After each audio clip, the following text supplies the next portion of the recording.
Chapter 252. The Yamen of the Five Cities Warden's Office. The people who had gone to Yang Chendong's manor had rushed back and clearly explained the intentions of the loyal Duke Yang Chendong. Commander Sun Tong, who was on duty, said to Yu Xiong with a serious expression, "Young Master Yu, you have heard the matter. We are powerless to do anything. Please go back." Yu Xiong's expression was naturally somewhat ugly at this moment. He had thought that his grandfather was the current Minister of Justice and that no one would dare to not give him face. In the past, he had also done some outrageous things, but in the end, nothing had happened. He had eaten and drank as he should. But today, after meeting Yang Chendong, everything had changed. The Five Cities Warden's office had actually spoken to him in such a state. It was clear that they did not want to interfere. "Very good, Commander Sun, right? Your attitude of shirking responsibility is very bad. I will report this to your superior, and I will also tell my grandfather," Yu Xiong said with a fierce expression. He had thought that if he brought up his grandfather, Sun Tong would at least be nervous, if not afraid. But instead, he stood there and did not even raise his eyes. On the contrary, he kindly advised him, "Young Master Yu, let me give you a piece of advice. You should first explain this matter to your grandfather before deciding what to do. Otherwise, if you carelessly do something and implicate your entire family, that would be really bad." Sun Tong was only advising him with good intentions. Of course, he did not want to offend the current Minister of Justice. But when Yu Xiong heard these words, his expression changed again and again. He felt that Sun Tong was clearly looking down on him, including his grandfather. He immediately flung his sleeves angrily and left. It could be seen that at this moment he was very angry. After leaving the Yamen of the Five Cities Warden's office, Yu Xiong looked at the people walking on the street and swore in his heart that no matter what, he would get back at them today. Wasn't he just a loyal duke who had made some contributions? Although he had a title, which duke, marquis, and count really had great power? In the end, didn't the important officials control everything in the imperial court? Back then, no matter how awe-inspiring Zhang Fu was, in the end, didn't he still have to tuck his tail between his legs and behave himself? This Yang Chendong had become a duke at such a young age, yet he didn't want to restrain himself. Instead, he wanted to go against him, so he had to let him know how powerful he was. He thought about how he had many friends in the capital, and he was also quite open-minded and had made friends with people from all walks of life. It shouldn't be a problem for him to teach Yang Chendong a lesson. At this moment, Yu Xiong wanted to kill.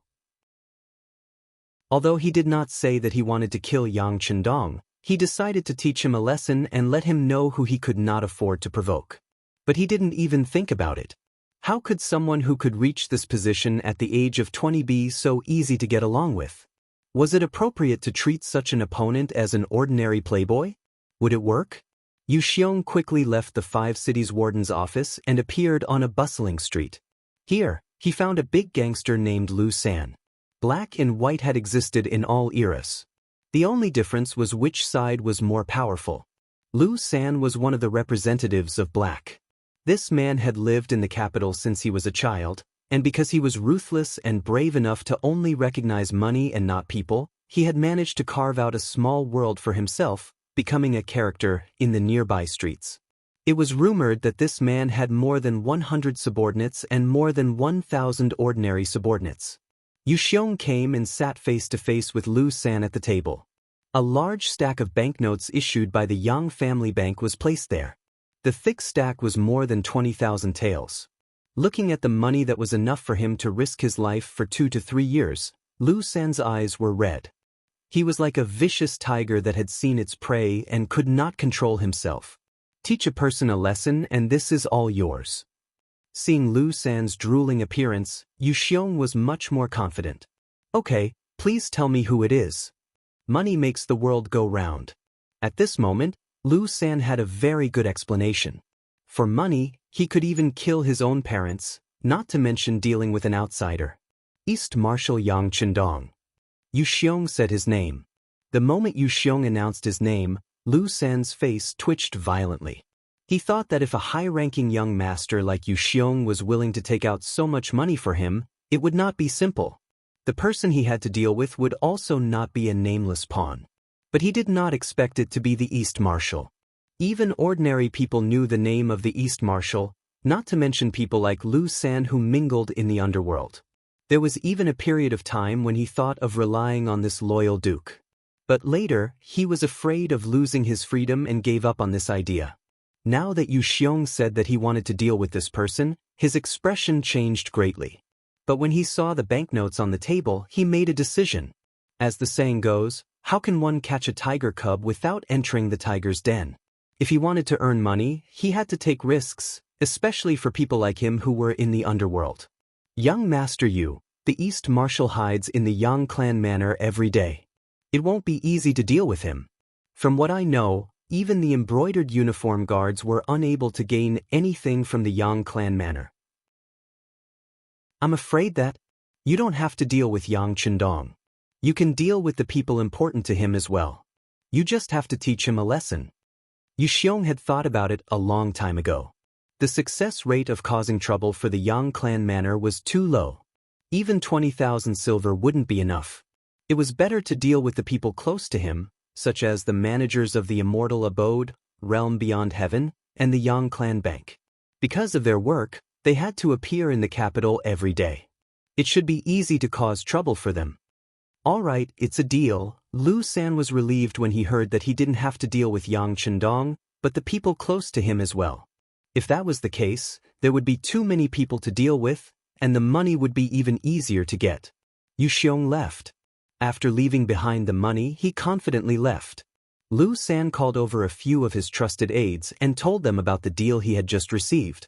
When his trusted aides heard that they wanted to deal with the East Marshal, they became rather nervous.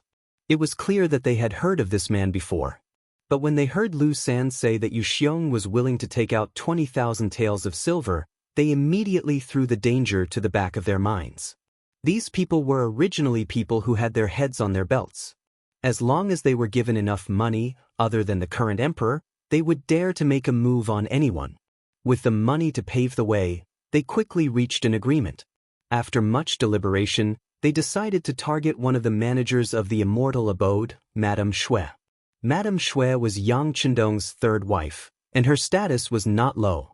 If something happened to her, Yang Chendong would definitely be heartbroken. If they could persuade her, they would have completed the mission Yu Xiong had set for them. Of course, there was an even more important reason for choosing this person. This person's beauty had made their hearts itch for a long time. If they could capture this person and satisfy their own needs, wouldn't that be killing two birds with one stone? As for how Yang Chendong would deal with them after they succeeded, if worst came to worst, they would just take the money and leave the capital. This wasn't the first time they had done something like this. Moreover, the true mastermind behind the scenes was Yu Xiong. Even if he wanted to make a move, the East Marshal should be dealing with this person. Why would he care about small fries like them? Lu San, who didn't understand Yang Chendong's temperament, believed himself to be a pile of dung, filthy and stinky. People like them, as long as they had some status, wouldn't have too many interactions with them. If something really happened, they would just be chased down by some officials on the surface. They had plenty of ways to deal with soldiers to ensure their own safety. Just like in the past, they had also done things to target nobles, but hadn't they still managed to survive until now? Treating Yang Chendong as an ordinary aristocrat was a mistake that Lu San and the others made in their understanding. What they didn't know was that there were some things that couldn't be done, or even thought about. Otherwise, the consequences would be far beyond what they could bear. Now that they had a common understanding, they began to make preparations. First, they would familiarize themselves with Madame Snow's route, and then they would find a suitable opportunity to strike. As Yang Chendong's third wife, Madame Snow was currently very busy.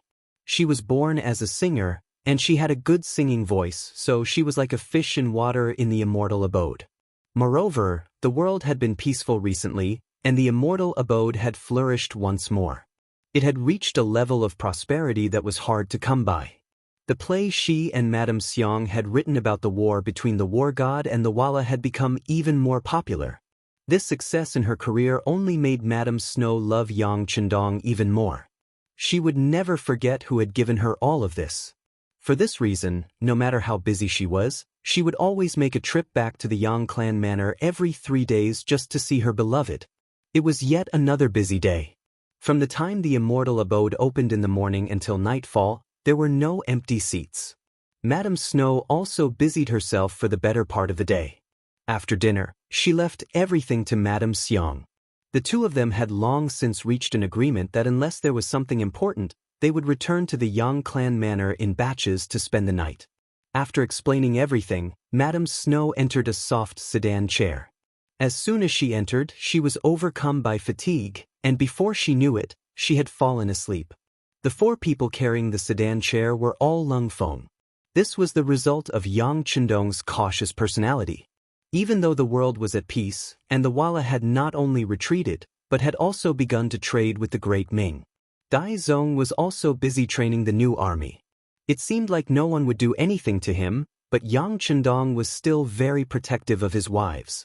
He was well aware that there were some things that he couldn't afford to make a mistake, because a single mistake would leave him with lifelong regret. Chapter 253. There were 4 Cold Edge soldiers carrying the palanquin, as well as 6 more to the left and right. This was an entire squad of Cold Edge soldiers.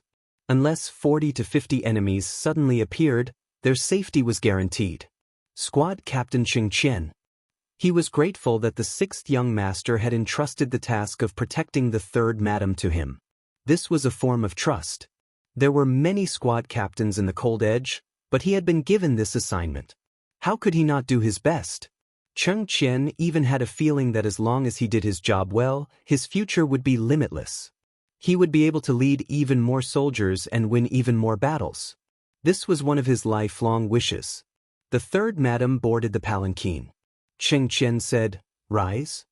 The palanquin lifted off the ground, and the squad of 10 left the immortal abode, slowly making their way toward the Yongding Gate. The moment they left the busiest street of the capital, one of the Cold Edge soldiers sensed something and whispered to Cheng Qian, "Squad captain, behind us." Cheng Qian raised his right hand slightly. It was just a simple movement, but Cheng Qian used sign language to tell the soldier that he knew that someone was following him. Given the strength of the Cold Edge soldiers, they had sensed that they were being watched not long after leaving the immortal abode. But the other party's methods weren't bad, so they couldn't be sure who was following them. How many were there? Only then did they carefully observe their surroundings. Now that they were on a slightly quieter street, this feeling only grew stronger. There wasn't much time left until the curfew, so the number of people on the street was dwindling. This made it difficult for the people following them to hide themselves perfectly. Cheng Qian sensed it. When he raised his right hand, he saw that besides the 4 soldiers carrying the palanquin, the other 5 soldiers were silently inspecting their weapons and equipment. Although he didn't know who these people were, they were still in the dark. But for the sake of safety, it was never wrong to make preparations in advance. As the squad captain and commander, Cheng Qian had already taken out the 95-style saber wrapped in cloth and removed the safety pin. He also took out the night vision goggles from his satchel and put them on. Not all cold fronts were equipped with such equipment. However, Cheng Qian's squad was tasked with protecting the 3rd madam. Due to the special nature of their mission, they were able to enjoy such treatment. As a result, they had a pair of extremely bright eyes in the dark, allowing them to see everything around them very clearly. It was precisely because they could see everything clearly that those who were following them in the dark had nowhere to hide. When he noticed that there were 4 or 5 people following him, Cheng Qian's breathing quickened and his heartbeat quickened. He couldn't tell if he was excited or worried. They were excited because there was a battle to fight. Their hands had been itching for a while. Now that someone had delivered themselves to their doorstep, of course they would go on a killing spree. What he was worried about was that the 3rd madam was in the sedan. If she lost even a strand of hair, he was afraid that it would be his fault. At that time, he would not have the face to face the 6th young master, and all his future would end today. Regardless of whether he was excited or nervous, after taking a few deep breaths, Cheng Qian calmed his racing heartbeat and tried his best to maintain his best condition. At this moment, not only Cheng Qian, but even the soldiers under his command were quickly making adjustments. During a great battle, one state of mind determined their success or failure. The more relaxed they were, the more they could unleash their strength to their normal level, or even to the extreme. This was proven during their training when they joined the Cold Front. While Cheng Qian and the 5 soldiers were making preparations before the battle, the 4 Cold Front members carrying the sedan were also searching for a safe spot. The so-called safe spot was the best place to ensure the third madam's safety. For such a place, it was best to be in a corner. The more hidden it was, the better it was. Generally, a blind spot could reduce the number of points of attack. The best blind spot was when there were 3 walls and only one side would be attacked. Currently, the 4 of them were constantly searching in the dark night. Finally, the 4 of them resonated at the entrance of a large mansion with the word Gao written on it. For such a large and wealthy family, the entrance of the mansion was very sturdy and wide. If they could hide here, the number of points of attack would be very small. After coming to a consensus, the 4 of them began to quicken their pace. Cheng Qian and the other 5 also protected them as they quickly moved toward the Gao mansion's entrance. Their sudden acceleration and abnormal behavior attracted the attention of the people who were secretly following them. This time, in order to hit the target with one strike, more than 20 people in the city were responsible for the follow-up work nearby. More than 30 people were lying in ambush on the only way to the Yang village outside the city. They had found the best place to fight. When there were open mountains all around, they believed that they could catch their target, Madame Snow. Whether it was because they had underestimated the enemy or because they were overconfident, after Lu San arranged everything, he took 2 of his trusted subordinates to a brothel and began to have fun. In his opinion, with such a delicate arrangement, Madame Snow would be captured easily. Perhaps it wouldn't be long before this fairy-like woman would appear beside his bed. Because of their carelessness, they did not go to the scene to give orders. When Cheng Qian and the others suddenly changed their behavior, more than 20 people in charge of this part of the city were dumbfounded. They did not understand how the enemy had discovered them. They also did not know what to do next. Should they take action, wait and see, or wait for an opportunity? While these people were still at a loss, Cheng Qian had already made the decision to fight back. He took the initiative to strike first to gain the upper hand. When the sedan came to the stone pillar beside the Gao mansion's entrance, the 4 Lengfeng who carried the sedan quickly took off the 95 style from their backs. Then, they stood next to each other in the only blind spot where they could attack. They blocked the sedan as a human shield, just in case Madame Wei San was safe. When the 4 of them had finished all this, Cheng Qian had already given the order to shoot. However, the first shot was not aimed at the enemy, but at the lanterns hanging high in the street. Bang! In such a quiet night, the gunshot was so clear and soul-shaking. With one shot, a lantern hanging high in the sky fell to the ground, making the place dark. Bang, bang, bang. Gunshots rang out one after another. One after another, lanterns fell from the sky, causing the street that was originally visible to the naked eye to suddenly plunge into darkness. It really made people feel like they could not even see their own fingers in front of them. Under the gunshots, the sparse crowd on the street was immediately agitated. They covered their ears and ran around like headless flies, trying to relieve the fear and dread in their hearts. In contrast, the assassins who were prepared to follow them did not run around in all directions. However, the sudden darkness still stunned them and caught them off guard. When their vision turned completely dark, their habit prevented them from regaining their vision in a short period of time. The only thing they could do was to stay put and wait for their retina to recover from the situation in front of them. However, it was at this moment that Cheng Qian and the others made their move. With the help of the advanced night vision goggles, they immediately locked onto the people who were following them. Then, they slowed down their breathing and exhaled slowly. After testing the direction of the wind, they focused their eyes and placed the index finger of their right hand on the trigger. Then, they gently moved it. Spinning bullets flew out from the barrel of the gun. While the assassins were still waiting for their vision to recover, the bronze bullets accurately drilled into their bodies. Under the powerful lethality and accurate shooting, many of the assassins did not even know what was going on. They were either shot between their eyebrows or had their hearts pierced, causing them to fall to the ground. In just 10 breaths, 7 or 8 assassins were killed by a single shot. There were also 4 or 5 who were unlucky enough to move their bodies because they heard the gunshots and were not killed by a single shot. However, most of the bullets hit their bodies as well. It was just that the bullets did not hit the critical areas. This result caused many people to scream in pain. The sound of gunshots, shouts, running, and screams were incessant, creating a chaotic scene in the alley. Madame Shui, who was in the sedan, had already woken up. She instinctively wanted to lift the curtain and run out of the sedan. However, Yang Chendong's figure appeared in her mind and she remembered what Lu Lang had told her. Remember, no matter who you are, once you encounter danger in the future, if you are outside, immediately lie down on the ground. If you are in the room, immediately find a safe place to hide. If you happen to be in the sedan, unless the guards let you go, you must not rush out. Also, try to lower your body as much as possible to reduce the chances of being hurt. Thinking of this, Madame Shui quickly squatted from her original sitting position. Then she listened to the gunshots outside and hoped that Lu Lang would appear soon. The gunshots outside were loud and abrupt in the quiet night. The soldiers of the warden's office who were patrolling nearby heard the gunshots and quickly rushed over. Some of the nearby brocade guards also drew their embroidered spring sabers and ran over. However, these people were far inferior to the members of the Cold Front who were guarding the streets of the Immortal Abode, Sky Beyond, and Yang Family's Bank when they heard the first gunshot. Battalion Commander Wu Sheng was squatting in the courtyard, practicing the basics of stabilizing his lower body. However, when he heard the first gunshot, his camouflage jacket was already in his hand. Then he heard the faint sound of gunshots.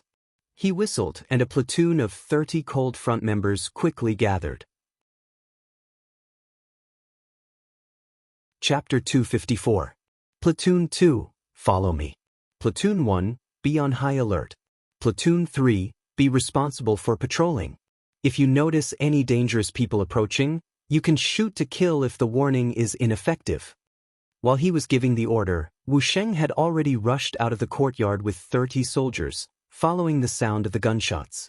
However, no matter which group it was, no matter how fast they could not be faster than the assassins that had already surrounded the street. The sudden gunshot had indeed caused them quite a bit of damage, and they were even knocked dizzy. However, they did not forget what their mission was. Even with the sound of gunshots, it did not stop them from approaching the palanquin. This was also thanks to the darkness of the night. If it was during the day, they would not have the courage to approach the palanquin when they saw how tragically their companions died and how accurate the firearms were. It was because of the cover of the night that they thought their opponents were only using firearms that were not accurate and did not have much power. This was why they had the courage to approach the palanquin.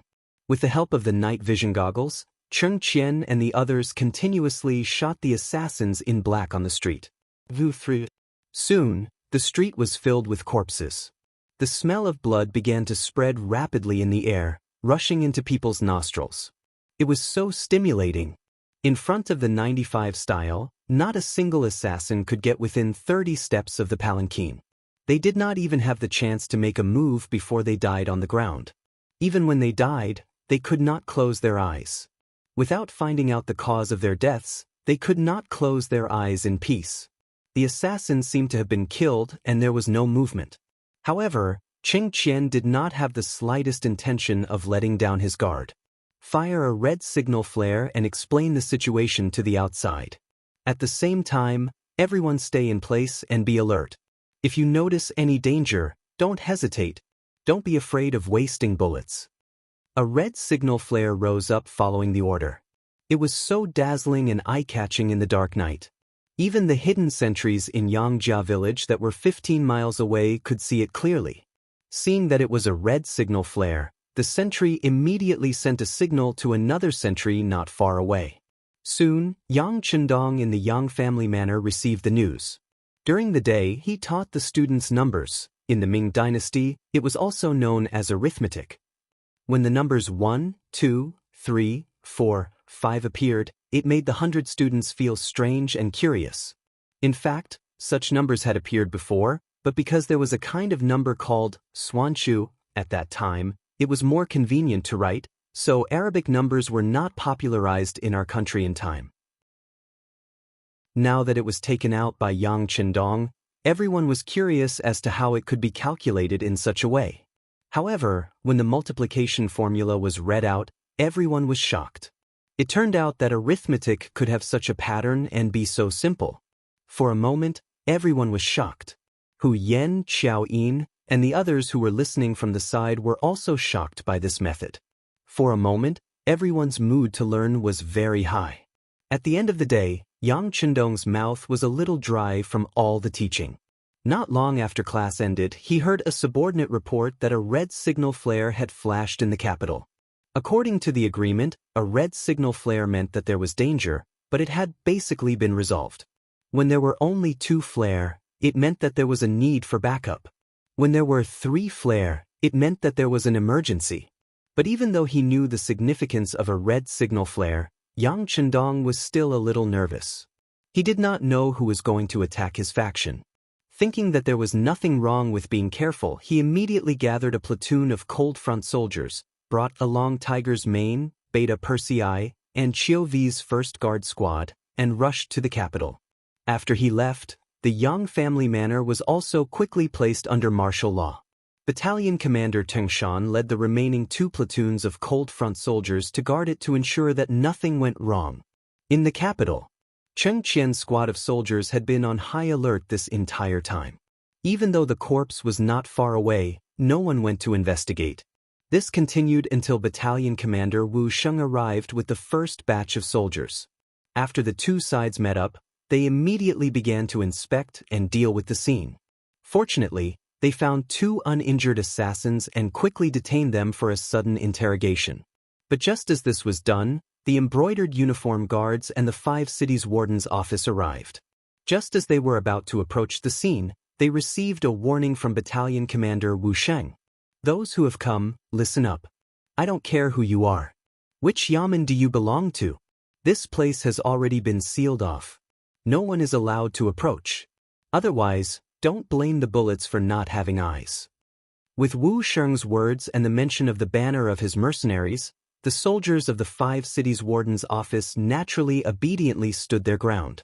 On the other hand, the embroidered uniform guards who came relied on their status to shout that they were the emperor's personal guards and had the right and duty to inspect everything.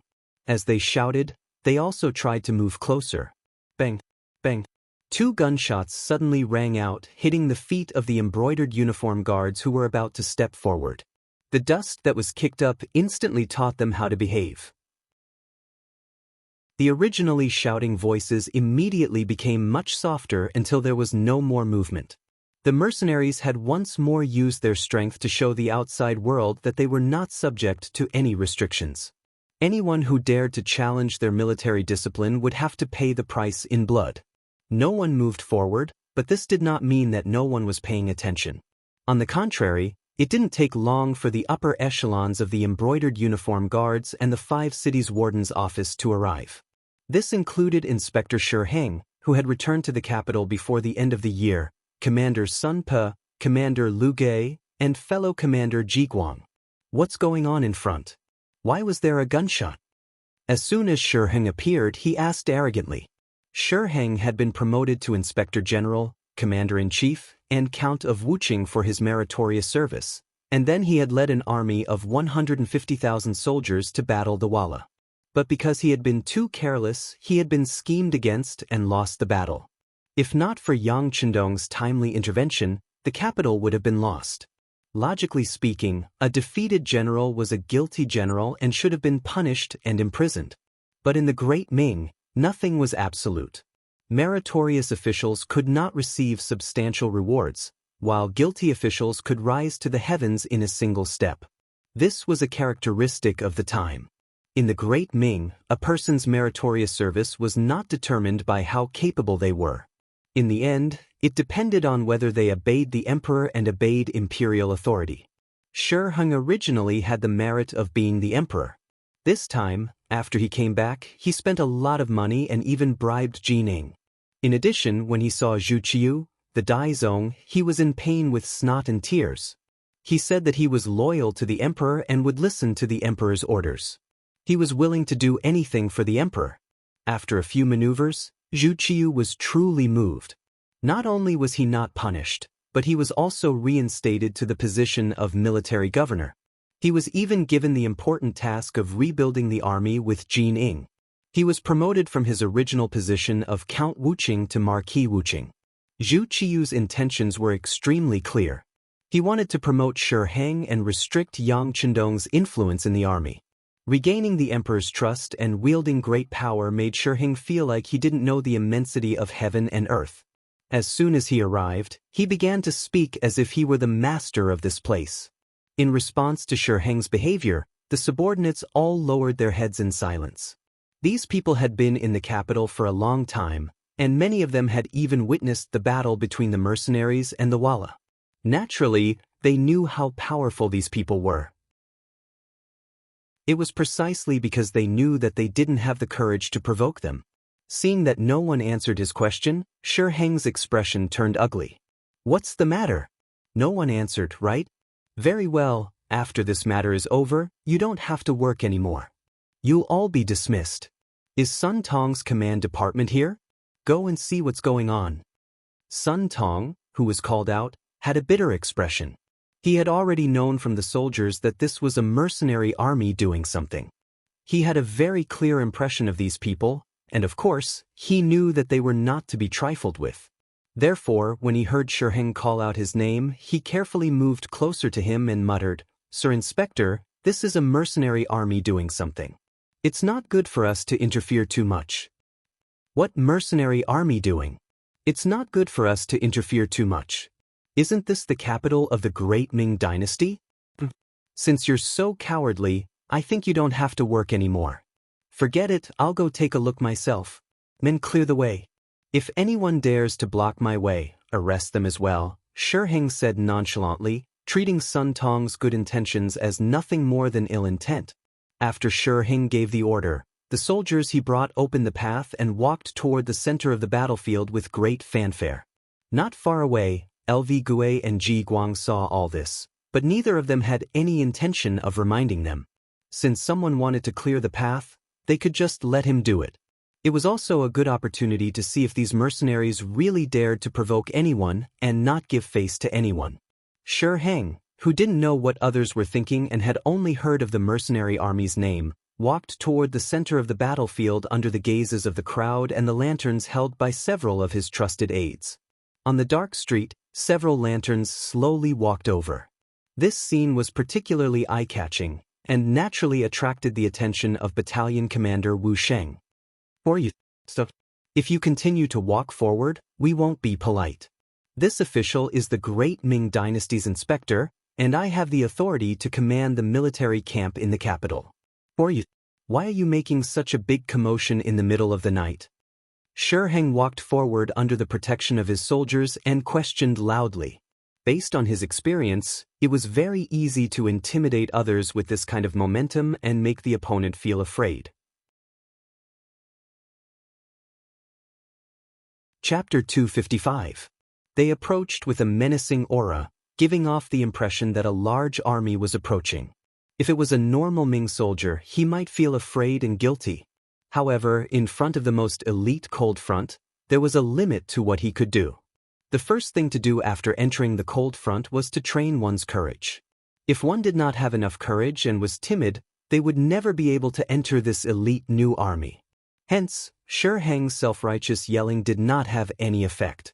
On the contrary, Wu Sheng casually took out his pistol and pointed it at Shi Heng's direction.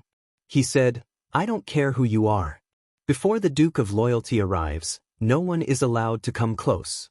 Please stop." When Shi Heng heard someone mention the name of the Duke of Loyalty and Courage, his face was filled with dissatisfaction. Ever since he returned to the capital, he had heard of the Duke of Loyalty the most.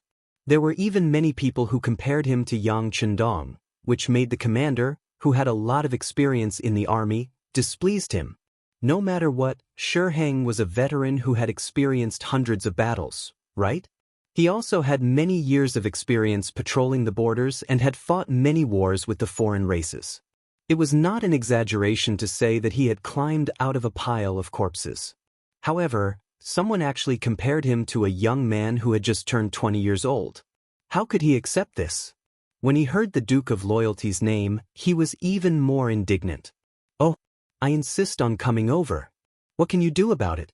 Come on, archers, get ready. If these people dare to resist, shoot them for the crime of rebellion." Before he could finish his sentence, a loud gunshot interrupted him. Then, the lantern on Shi Heng's left was shot to the ground. The gunshot first flashed, then it turned into darkness. The sudden change in the lantern gave Shi Heng a fright. He instinctively leaned towards the lantern on the right. Just as he was about to lean over, there was another loud gunshot, and the other lantern was extinguished. The two consecutive gunshots were a warning. This was a warning from Wu Sheng to Shi Heng. It could also be seen as a warning from the mercenaries to the Great Ming army. Two gunshots rang out, and the effect could be said to be very good. At least the scene was quiet, and it seemed that they were really frightened. After a few seconds, Shi Heng suddenly shouted, "Come, these mercenaries are going to kill the imperial court officials.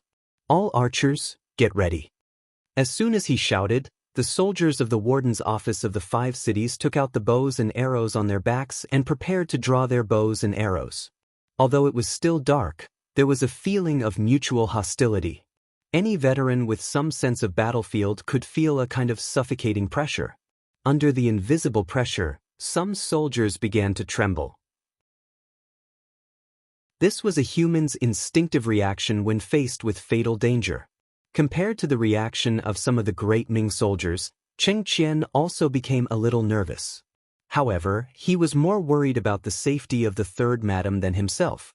In the eyes of Cheng Qian and the other mercenaries, their lives were already the 6th young masters. Their deaths were not regrettable. After all, the first lesson on the first day of joining the mercenaries was to face death and not be afraid of death. However, the third madam was different. If something happened to her, even if they all died, it would be difficult for them to truly close their eyes and die in peace. Under the night vision goggles, he saw that there were at least 300 great Ming soldiers with bows and arrows. He imagined that when these arrows came from a distance, he and the other mercenaries would not be able to survive. Then, no one would be able to protect the third madam. For the first time, Wu Sheng lowered his head and said, "The third madam of the Loyal Guild is in the sedan. If she is hurt, have you thought about what the Loyal Guild will do?" Cheng Qian's voice was very loud and seemed to be clearer in the darkness. When it reached the Ming army, the expressions of LV Gui, Ji Guang, Sun Tong, and the others changed drastically. They had all dealt with Yang Chendong and even tried his methods. Although this duke was young, his methods were really terrifying. If they really pushed him to the edge, they were afraid that no one present would be able to get away with it. No one would have a good ending. Among the crowd, Sun Tong's reaction was the fastest. In fact, he had received the most kindness from Yang Chendong. "Admiral, the third madam of the Loyal Guild is also here. It's better not to shoot arrows casually. Once innocent people are hurt, the consequences will be serious." "What consequences will there be?" Shi Heng, who had already shot the arrow on the bow, responded coldly. "Even if the third madam of the Loyal Guild is here, she will be sacrificing herself for the country. I think the Loyal Guild will understand." Shi Heng's meaning was very simple. He wanted to use the excuse of disturbing the Ming army to deal with the mercenaries and destroy their prestige. As for the so-called third madam of the Loyal Guild, they could only blame it on their bad luck. He really wanted to see what the young Yang Chendong would do after such a thing happened. Could it be that he really dared to do anything to him, the great Ming dynasty's admiral? This duke doesn't understand. As soon as Shi Heng's voice fell, another loud voice sounded. Then, countless lights suddenly shot from afar and shone directly on the bodies of the great Ming dynasty soldiers. Shi Heng, who was hiding among them, had nowhere to hide. At this critical moment, Yang Chendong finally arrived. As soon as he arrived, he heard Shi Heng's words and immediately replied angrily. Along with this voice, 10 members of the 1st Guard Squad and 30 members of the Lung Feng Squad took out their military flashlights and shone them forward. The military flashlights in the large warehouse were piled up. Yang Chendong had entered and exited the warehouse several times and equipped everyone with this kind of advanced treasure. Now that the light flashed, The electric light that could clearly illuminate 100 meters away caused all the Ming army and the embroidered uniform guards to fall into a place where they had nowhere to hide. Under the strong light, Shiheng couldn't help but squint his eyes. He was even more shocked. He couldn't understand what kind of advanced weapon this was. How could it illuminate the night as if it was daytime? Most importantly, in such an environment, his body was exposed to the advanced firearms of the mercenaries. Didn't this mean that if they wanted to shoot him to death, they could easily find him and execute him? At this moment, Shiheng had an extremely bad feeling in his heart. Shiheng didn't know that even without the strong light, he was still in the sights of the Lung Feng squad. However, Yang Chendong still chose to do this as a serious warning. As soon as the strong light appeared, the first to panic were the great Ming soldiers who were holding strong bows. They thought that they could luckily shoot arrows in the dark. But now they were clearly seen by others. How would they dare to move? This caused all the Ming army to become very obedient when Yang Chendong appeared. Taking advantage of this pressure, Yang Chendong strode forward and arrived at the juncture between the two armies. His cold gaze swept over the people who had just arrived. Suddenly he roared, "Are you crazy? Don't you know that these are mercenaries?" Yang Chendong's question made many Ming soldiers lower their heads. They couldn't answer this question. Even Lu Gui, Ji Guang, Sun Tong, and the others lowered their heads. They didn't want to answer this question. Or rather, they didn't want to face the Duke of Loyalty and Yang Chendong.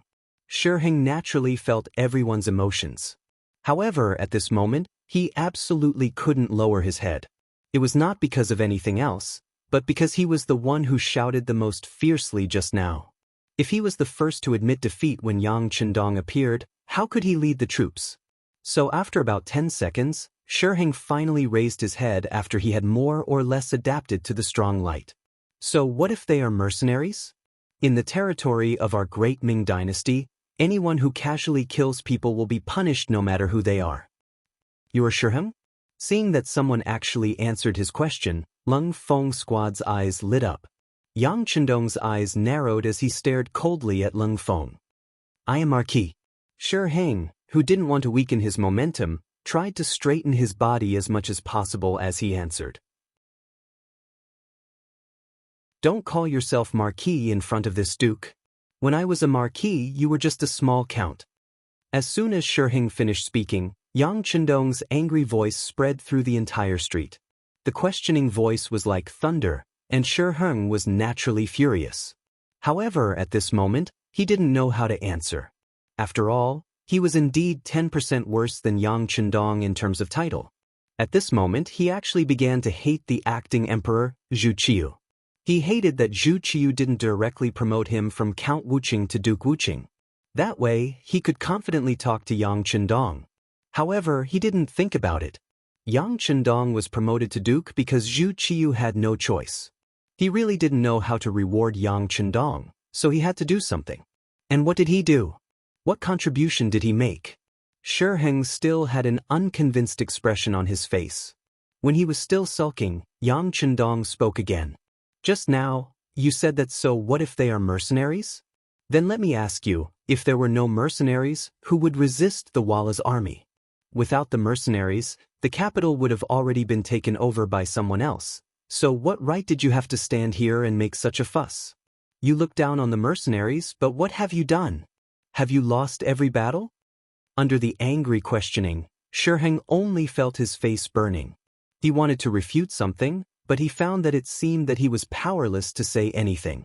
Yang Chendong, after angrily scolding Shiheng until he couldn't say a word, seemed to be still angry. He followed the strong light and looked at Lvge, Ji Guang, Sun Tong, and the great Ming soldiers. He asked, Shiheng is a defeated general. During the battle to protect the capital, he didn't know where he escaped to. It's normal that he isn't familiar with the situation. But what about you? You all experienced that battle, so how could you not know the power of the mercenaries? Have you thought about it? If they were injured because of this, once the leader of the mercenaries asks, how would I answer? If we don't respond well, the mercenaries will become enemies with the great Ming. Who can stop them? Chapter 256. And you genie guards, don't you like to join in the fun? Do you like to watch the fun? You clearly know that this duke's third madam is here, but you didn't say anything. Do you want the previous incident to happen again? In anger, Yang Chendong said threatening words. As for the previous incident, it was naturally referring to the eunuch who claimed to be his duke and clashed with Yang Chendong's title of duke. Later, when the reminder was to no avail, more than 10 eunuchs and stewards were threatened in one night and almost lost their lives. After that incident, no eunuch called himself master anymore. Even if they had to call him master, they had to call themselves master. Now, Yang Chendong mentioned this incident. It was obvious that he intended to admit that he arranged for someone to do that. But with such an admission, LV Gue did not dare to question him. On the contrary, he hurriedly lowered his head. He, who had experienced Yang Chendong's power more than once, naturally knew the serious consequences of angering him. As soon as Yang Chendong appeared, he first reprimanded Shiheng. Then, LV Gue, Ji Guang, and Sun Tong did not run away. Even the soldiers of the great Ming dynasty lowered their heads in shame. With such momentum, there was no need to continue the war. The winner had already been decided. Under the angry reprimand, no one dared to confront him. Yang Chendong seemed to be less angry. He turned around and walked to the side of the soft sedan. As soon as he opened the curtain, Madame Snow, who was wearing a brocade robe, plunged into Yang Chendong's arms and shouted, "Lu Lang, I'm scared. I almost couldn't see you again. Don't be afraid. With Lu Lang here, no one will dare to bully you." Yang Chendong reached out and patted Madame Snow's back. He looked at Cheng Qian and said, "Tell me, what's going on?" "Master, it's like this." In order not to expose his relationship with Yang Chendong in front of outsiders, Cheng Qian did not call him the sixth young master directly. Instead, he called him master. "Tonight we'll send third madam back to Yang Manor." From Cheng Qian's mouth, he recounted everything that happened that night from beginning to end. From these words, everyone finally understood what had happened and why the mercenaries had opened fire in the city. At the end of his speech, Cheng Qian pointed to the ground and said, "Duke, all the bodies of the killers are here. There are still 2 survivors. They just confessed that they are the subordinates of Lu San, a scoundrel in the city. They were ordered by their boss to cause trouble for third madam." "Lu San?" Yang Chendong repeated the name, his eyes filled with murderous intent. He then turned his head abruptly and looked at Lu Gui, Sun Tong, and the others, saying, "Everyone should have heard very clearly what's going on. Next, will you be the one to capture this person, or will I be the one to do it?" "We'll do it." Capturing criminals is one of the responsibilities of the embroidered uniform guards, Lu Gui quickly said. Lu Gui hurriedly interjected. He didn't dare to leave the task of capturing people in the city to the mercenaries. If they really were to do it, the gunshots on the streets would inevitably injure the innocent. When the time came, the capital would fall into chaos, and he wouldn't be able to bear the responsibility for the crime. "Yes, we'll do it. The warden's office of the 5 cities will fully cooperate with the embroidered uniform guards." Sun Tong also quickly expressed his position. Shiheng, on the other hand, had been standing to the side. It was as if he had become an outsider as he watched Yang Chendong give orders. "Well, I'll leave it to you. If you can't catch Lu San or catch a dead person, I'm afraid you'll have to report that the mercenaries were almost killed.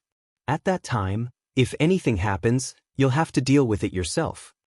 After explaining the seriousness of the matter, Yang Chendong turned and left, carrying Madame Shui, under the protection of the others. Yang Chendong left, but the matter was far from over. The embroidered uniform guards and the warden's office of the 5 cities immediately took action. For someone like Lu San, who had a criminal record, it was not difficult to find him. An hour later, Lu San, who was waiting for news in the red light district, was caught. Yang Chendong personally sent Madame Shui to his luxurious carriage and rushed back to the Yang village with a large group of people. Hu Yen and Xiao Yin had been waiting in the village for a long time. When they saw that Madame Shui was safe and sound, they breathed a sigh of relief. "Young master." In the courtyard of the inner courtyard, Yang San had already knelt on the ground. The security bureau had not noticed Lu San's sudden action at all, which was a dereliction of duty. Fortunately, Madame Shui was fine. Otherwise, Yang San really did not know how to face the young master. Yang Chendong, wearing a cotton cloak, came to the courtyard and stood in front of Yang San with a cold and stern face. Yang San was obviously angry, which made him feel even more at a loss and lower his head. Tiger's Mane and Beta Persei stood on either side of Yang Chendong. They wanted to say something for Yang San, but before they understood the young master's meaning, they did not speak. The tense and depressing atmosphere lasted for a while. When Yang San could not help trembling because of the pressure, Yang Chendong finally said, "Try to control as many forces as possible. This kind of thing will not be allowed to happen again. As for how much money you need, just write a report." Yang Chendong's voice contained no emotion. Madame Shui had almost had an accident. It was impossible to say that he was not worried, but it was also impossible to blame the security bureau. After all, the capital was too big and there were too many people. How could they be aware of everything? The only thing they could do now was to constantly increase the strength of the guards and strengthen the strength of the security bureau. With enough money, they should be able to take some precautions. Yang San had been kneeling on the ground. It was not until Yang Chendong left that he slowly stood up. Tiger's Mane, who stayed on the side, stepped forward and comforted the subordinate. "Don't blame the young master for being angry. Madame Shui almost had an accident this time. Anyone would not be able to bear it." "I know. The young master has been very kind." Yang San nodded heavily. Of course, he did not blame the young master. He had thought that after such an incident, he would not be able to keep his position and might even be kicked out of the family. However, the young master still gave him a chance. As the saying went, a gentleman would die for his bosom friend. Even though Yang San's life had long been the young master's, this belief became even more firm. Not to mention how angry Yang Chendong was in the Yang manor. After Lu San was captured in the capital, he did not even last a night. Under the various methods of the brocade guards, he confessed everything. He directly said that Yu Xiong had spent 50,000 taels of silver to hire him to make trouble for the Duke of Loyalty. Yu Xiong was the mastermind behind the scenes. Once the result was out, someone sent the news to the palace, someone sent the news to the Yang Manor, and someone sent the news to the Yu Manor. Imperial City, Imperial Palace. Last night's incident had already been reported to the emperor. The acting emperor, Zhu Qiyu, had already learned the whole story from Jin Ying and Shi Heng. Zhu Qiyu did not comment on the fact that Yu Xiong wanted to make trouble for Yang Chendong. There were always some people in the world who were incomparably daring. Even he couldn't help but want to curse them for seeking death. But on the other hand, the fact that the mercenaries had killed people in the city truly displeased him. This was the capital of the great Ming dynasty, at the foot of the imperial city. The mercenaries had brazenly killed people on the streets. When had they ever cared about what other people thought? Who had given them the authority to enforce the law? But Zhu Qiyu had no choice but to suppress his anger. After all, he had long ago known of the strength of the mercenaries. Walla had not been a match for them, so how could he be a match for them now? He was the emperor, the sovereign of the 9 and 5, but in his own territory, there were things that he could not interfere in. He felt incredibly vexed. "Sirs, tell me what you think." Zhu Qiyu's voice was cold, indicating that he was not in a good mood. In fact, he was in a terrible mood. Shi Heng and Jin Ying looked at each other. Then, the military commander plopped to the ground and said, "Your Majesty, it is said that the fist is the absolute truth. For the mercenaries to dare to do this, they are clearly looking down on imperial authority. This subject believes that if we want to put an end to this, we must first strengthen ourselves. This subject requests that Your Majesty increase the amount of silver and increase the speed of recruiting soldiers. At the same time, we must equip 3 firearm battalions and 1 artillery battalion. Once we have enough strength, no one will dare to challenge imperial authority or Your Majesty." "I second the motion." Jin Ying also knelt on the ground and voiced her support for Jin Ying. As Zhu Qiyu's most trusted subjects, the two of them were well aware of their positions. Only when the emperor's authority was strong enough would their authority be secure. Just as they had said earlier, if the army could be completed sooner, With 3 firearm battalions and 1 artillery battalion, they would have the strength to fight against the mercenaries. When the time came, if they really wanted to attack, once the cannons were fired, the entire place would be razed to the ground. At that time, who would dare to look down on them and the emperor? That's right, my dear subject, you are right. The fist is the absolute truth. How about this? I will immediately increase the amount by 2 million taels of silver to expand the army.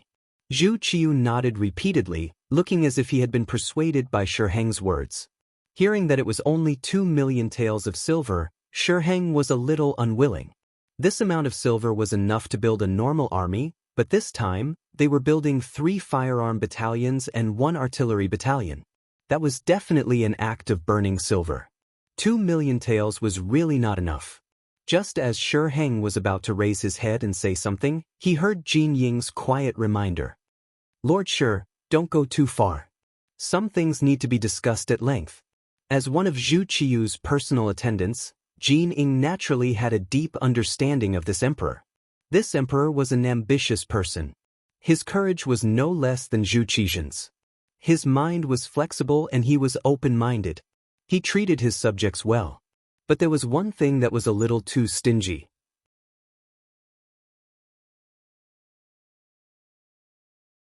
Chapter 257. Of course, this also had a lot to do with the fact that the National Treasury had only recently been paying out and not coming in.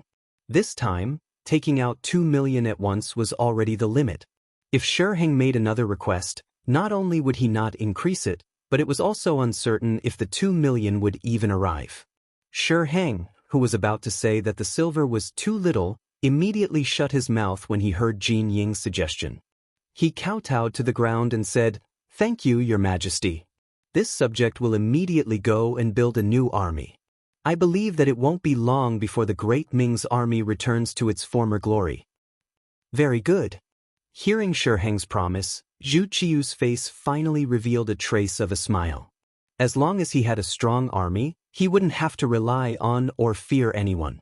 He could defeat Yingzong and unify the great Ming. He wouldn't have to worry about the expressions of the mercenaries. Just as Zhu Qiu's face was filled with yearning, the eunuch on duty outside the door walked in and said in a sharp voice, "Reporting to Your Majesty, Minister Yu of the Ministry of Justice requests an audience." "Yu Shirue? What is he doing here?" Hearing this, Zhu Qiu, who still didn't understand what was going on, was at a loss. However, the head eunuch, Jin Ying, had already whispered, "Your Majesty, that Yu Xiong is Minister Yu's grandson." "Oh, right. Zhu Qiu nodded. Then, he looked at Jin Ying and Shi Heng and said, "My 2 beloved subjects, what do you say about whether we want to see him or not?" The 2 important subjects looked at each other and shook their heads. In the end, it was Jin Ying who took the initiative to say, "Your Majesty, Yu Xiong is extremely daring. He wants to harm the Duke of Loyalty and Courage. Since this is the case, I'm afraid we won't be able to protect him." That's right. Shi Heng nodded heavily in agreement. Obviously, what happened last night had left a deep impression on Shi Heng. After witnessing the power of advanced firearms, the shadow of death had been shrouding him. If it was not possible, he absolutely did not want to offend this loyal duke, because he did not know what the other party would do in anger. If the other party really wanted to kill him, even if he went back to the emperor to make the decision for him, what meaning and use would it be if the dead could not be brought back to life? Jin Ying and Shi Heng had the same idea. Zhu Qiu nodded and made her decision. He naturally knew what Yu Shirue meant by coming here at this time. However, he had to pay the price for doing something wrong. What's more, he had offended Yang Chendong. He deserved it. Even with his identity as the emperor, he couldn't say anything. Since he couldn't make the decision for him, it was better not to meet him, so as to avoid hurting the relationship between the ruler and his subjects. Pass down the message. Say that Zhen is not feeling well. If there is anything, say it at the morning court tomorrow. Zhu Qiu waved his hand at the young eunuch who came to report. He made the decision to not meet him. The young eunuch left. Yu Shirue, who was waiting outside the palace, heard the emperor's words and sighed deeply. Then, he shook his head and slowly turned to leave. His grandson was extremely daring. He had actually taken the initiative to find trouble with the loyal duke. After learning of the matter, Yu Shiyue knew that things were not good. His first reaction was to see the emperor and plead for leniency. He thought that no matter what, he was an old official and an important official. The emperor should give him some face. As long as the emperor was willing to mediate, the loyal duke would have to give him some face. However, the emperor did not want to see him. This had already made his attitude clear. Now, it seemed that he could only beg the loyal duke himself. However, when he thought about how the other party was still a child who had just grown up, if the news of his status asking to see the other party spread, how would he have any face in the future? Forget it, forget it. It's just a crime of instigating. There is no conclusive evidence and no serious consequences. Based on my position as the Minister of Justice, without conclusive evidence, it won't be so easy to touch Xiong. Minister Yu comforted himself like this and left the palace. He was prepared to use his power to wrestle with the loyal duke. Yu Shiyue was a person who had studied since childhood. He had a photographic memory and could recite with a glance. In the 13th year of Yongle, 1415, he became a grand scholar and served as an imperial censor. After Zhu Qiyu ascended the throne, he was promoted to the position of Minister of Justice. He could be considered to be extraordinarily capable. Moreover, when he was young, he was also upright and honest. However, now that he was old, his temperament had changed a lot. In order to achieve his goal, he had also done some things that inverted right and wrong. His personality was hypocritical and polite, and he was no longer as hard-hearted and impartial as when he was young. This time, the matter involved his own grandson. Although he had more than one grandson, how could he casually abandon his own family? As such, he left the palace and headed straight for the Ministry of Justice. The power of a Minister of Justice was not something that others could imagine. Yu Xiong's case involved criminal matters. Naturally, it was not a problem to take him away from the embroidered uniform guard and transfer him to the Ministry of Justice. The embroidered uniform guards were having a headache. Yu Xiong had already been caught. He had been dragged out of his bed early in the morning. Now that he had been caught, how to deal with him and how to interrogate him had become a headache. On one hand, it was the loyal duke who was the victim. On the other hand, it was the old Minister of Justice.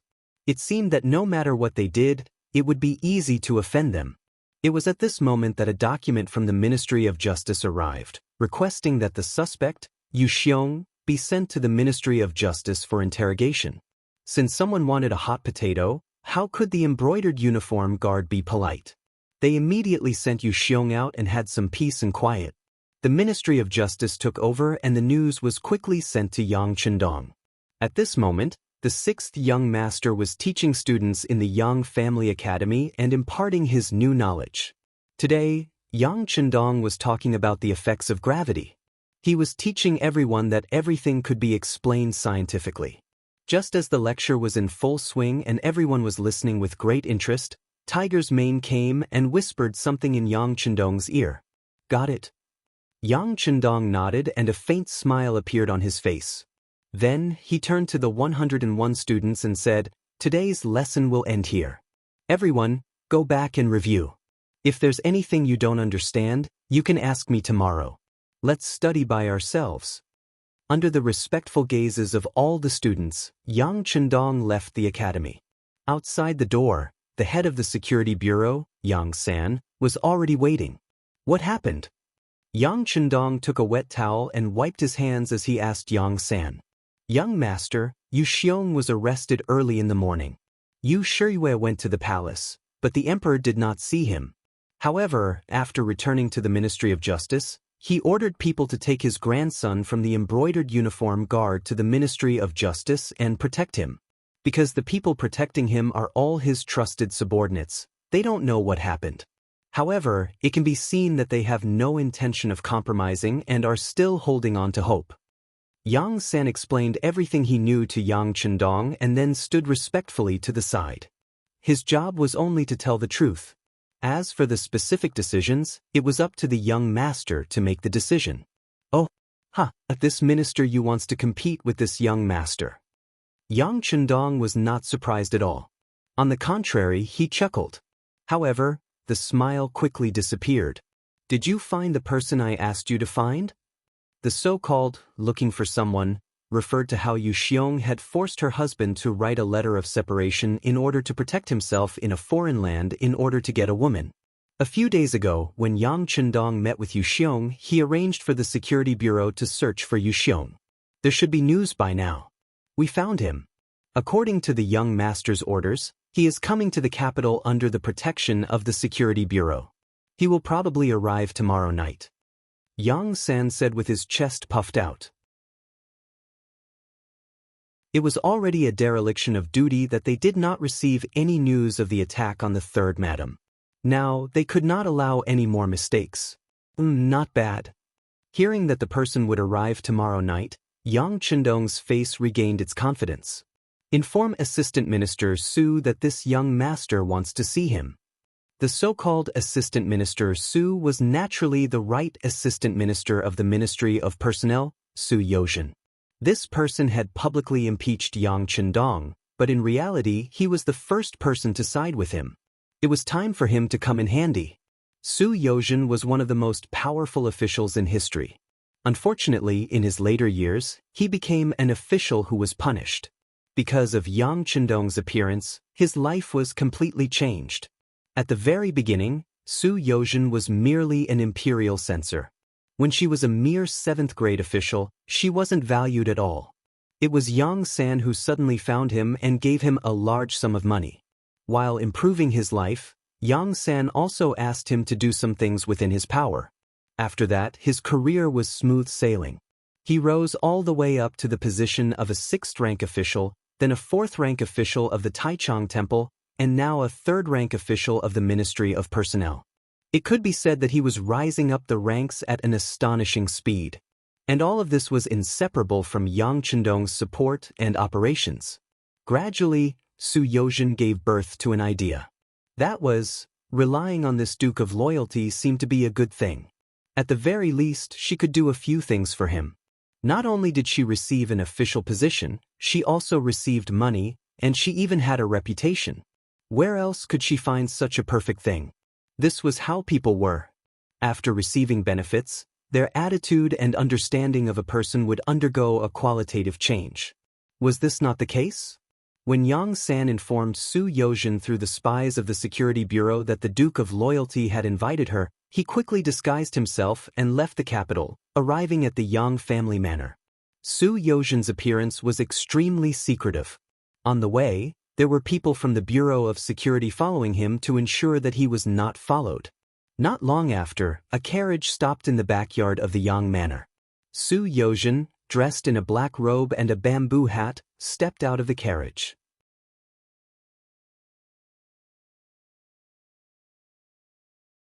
Chapter 258. In a study in the backyard, Yang Chendong sat upright and looked straight ahead, waiting for Su Yozhen to be brought here.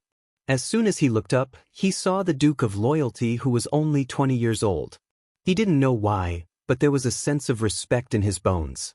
He immediately clasped his fist and said, "Su Yozhen has seen Duke Yang." Lord Su is not an outsider. Please take a seat." Yang Chendong smiled and pointed at the chair in front of him. He released a wave of pressure with every movement. When it reached Su Yozhen, he obediently sat down on the chair. Looking at this assistant minister in his early 40s, Yang Chendong could even see a trace of ambition and desire for power and money in his eyes. He wasn't afraid of other people's thoughts. He was only afraid that they didn't know what he was thinking. Only when he knew the other party's goal would he be able to cater to the other party's desires and use his abilities to help the other party rise. "Lord Su, our time is limited. I've come to ask you something. You should have heard about Yu Xiong's matter, right? What are your thoughts?" Yang Chendong went straight to the point. In his opinion, talking about feelings with Su Yozhen was purely superfluous. If you couldn't give enough benefits to such a person, he was afraid that even if you said more words to win her over, she wouldn't acknowledge you after you left the house. It was even possible that she would sell you. When Su Yozhen heard Yang Chendong's straightforwardness, she was stunned at first, but she soon recovered her natural state. On the way here, Su Yozhen had seriously considered the reason why Yang Chendong wanted to see him. In the end, he concluded that it was because of Yu Xiong. How could it be so easy to wrestle with the current Minister of Justice? Although he had been promoted very quickly and was now the right assistant minister of the Ministry of Personnel, his foundation was still too shallow. If he didn't make any great contributions, he would probably stay in this position for 10 or 20 years, or even his entire life. It was precisely because she knew her own situation that Su Yozhen hoped to have an opportunity to perform, and the matter between Yang Chendong and Yu Shiriwei was undoubtedly an opportunity. As long as she performed well, it was possible to gain a lot of benefits from it. Therefore, when Yang Chendong asked the question, Su Yozhen only hesitated for a moment before bluntly saying, "Yu Xiong is extremely daring. He actually dares to have crooked thoughts about the current duke. He should be killed as a warning to others." Not bad. Yang Chendong smiled warmly, seemingly very satisfied with Su Yozhen's answer. "But I don't know if Lord Su has any ideas? You must know that Yu Shiriwei was able to replace the Minister of Revenue, Jin Lian, as the Minister of Justice because he has the trust of the Daizong Emperor. Without sufficient reason, it is impossible to take away his position. After Daizong Emperor took the position, there were naturally many changes in the way people worked. There were people who were disappointed and people who were favored. Yu Shiriwei was one of the people who benefited. It was impossible for him to not have the Daizong Emperor's trust. This was also the biggest obstacle for Yang Chendong to take action against him. Yes, Duke Yang is right. This Minister Yu is quite capable. It won't be easy to take action against him. Su Yozhen agreed with this view. In his heart, he even felt that Yang Chendong going against Yu Shiriwei wasn't a wise move. Of course, not being optimistic didn't mean that he would oppose it. Again, Su Yozhen's ambition wasn't small. He wasn't satisfied with the current situation. What he needed was an opportunity. If the world was peaceful, there wouldn't be any opportunities. Only in troubled times would he be able to fish in troubled waters. Although he said it wouldn't be easy, he directly said that he wanted to take action against Yu Shiriwei.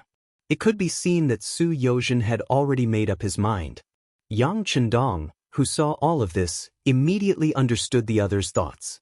He chuckled and said, "It may not be easy to take action against him, but if you disgust him and shake his authority, it is possible for Lord Su to take half a step forward."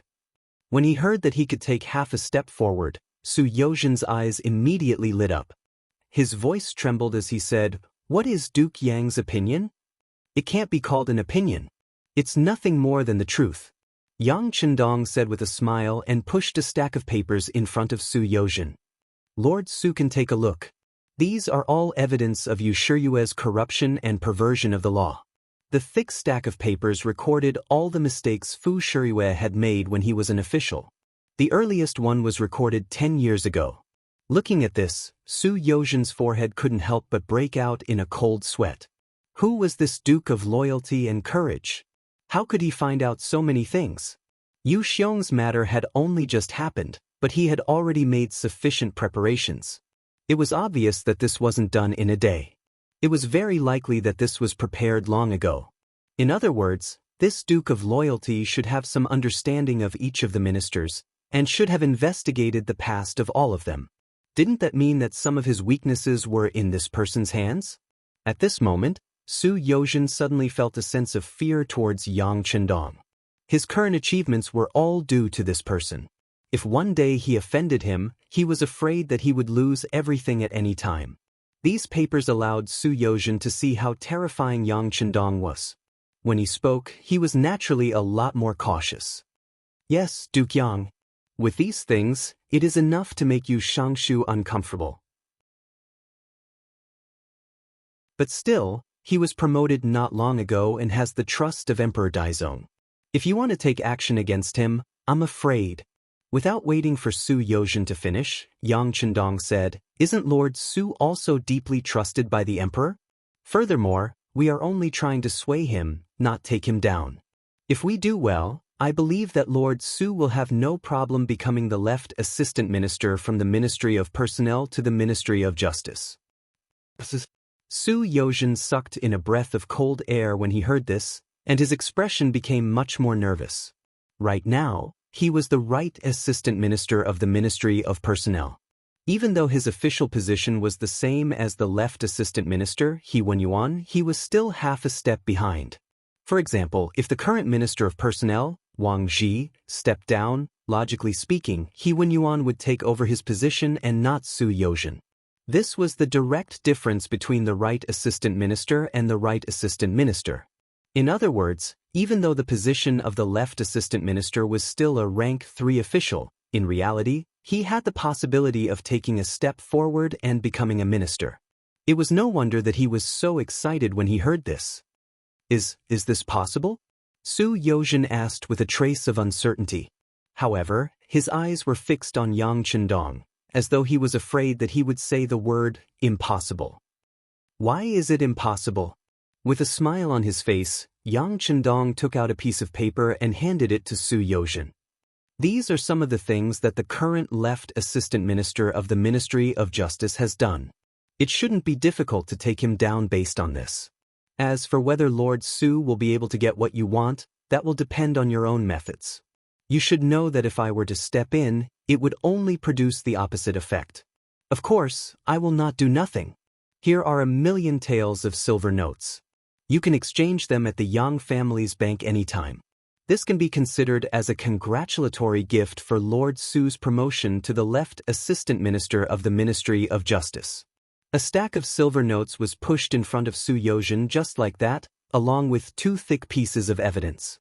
For Su Yozhen to be able to become a powerful official in history, his abilities were not to be doubted. As long as someone like him was given a chance to display his abilities, he would definitely soar to the top. With money and evidence, Su Yozhen's heart thumped. At this moment, he seemed to be able to see his future as an official. With a red face and a racing heart, he reached out and put away the items one by one. Then he cupped his hands and said to Yang Chendong, "Duke Yang, Yozhen thanks you for your help.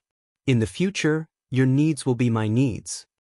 "Ha, Lord Su, there's no need to be so polite. We're already on the same boat.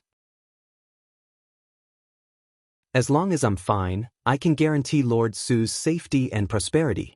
Laughing heartily, Yang Chendong pulled Su Yozhen onto his boat.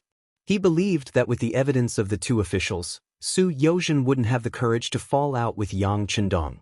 If he really did that, he didn't know if anything would happen to the Duke of Loyalty, but he would definitely be dead. Su Yozhen left. When he left, his steps were much bolder than when he came. Seeing that the guest had left, Tiger's Mane walked up and asked with a cautious tone, "Young master, isn't it too much to give him 1,000,000 taels?" "Not much. In the future, his usefulness will be far greater than this number," Yang Chendong said with confidence. With so many properties, the thing he didn't lack the least was money. As long as a problem could be solved with money, it naturally wouldn't be a problem. Ministry of Justice Yamen. Yu Xiong was brought here and quickly received different treatment. It wasn't like when he was locked in the brocade guard's cold iron window.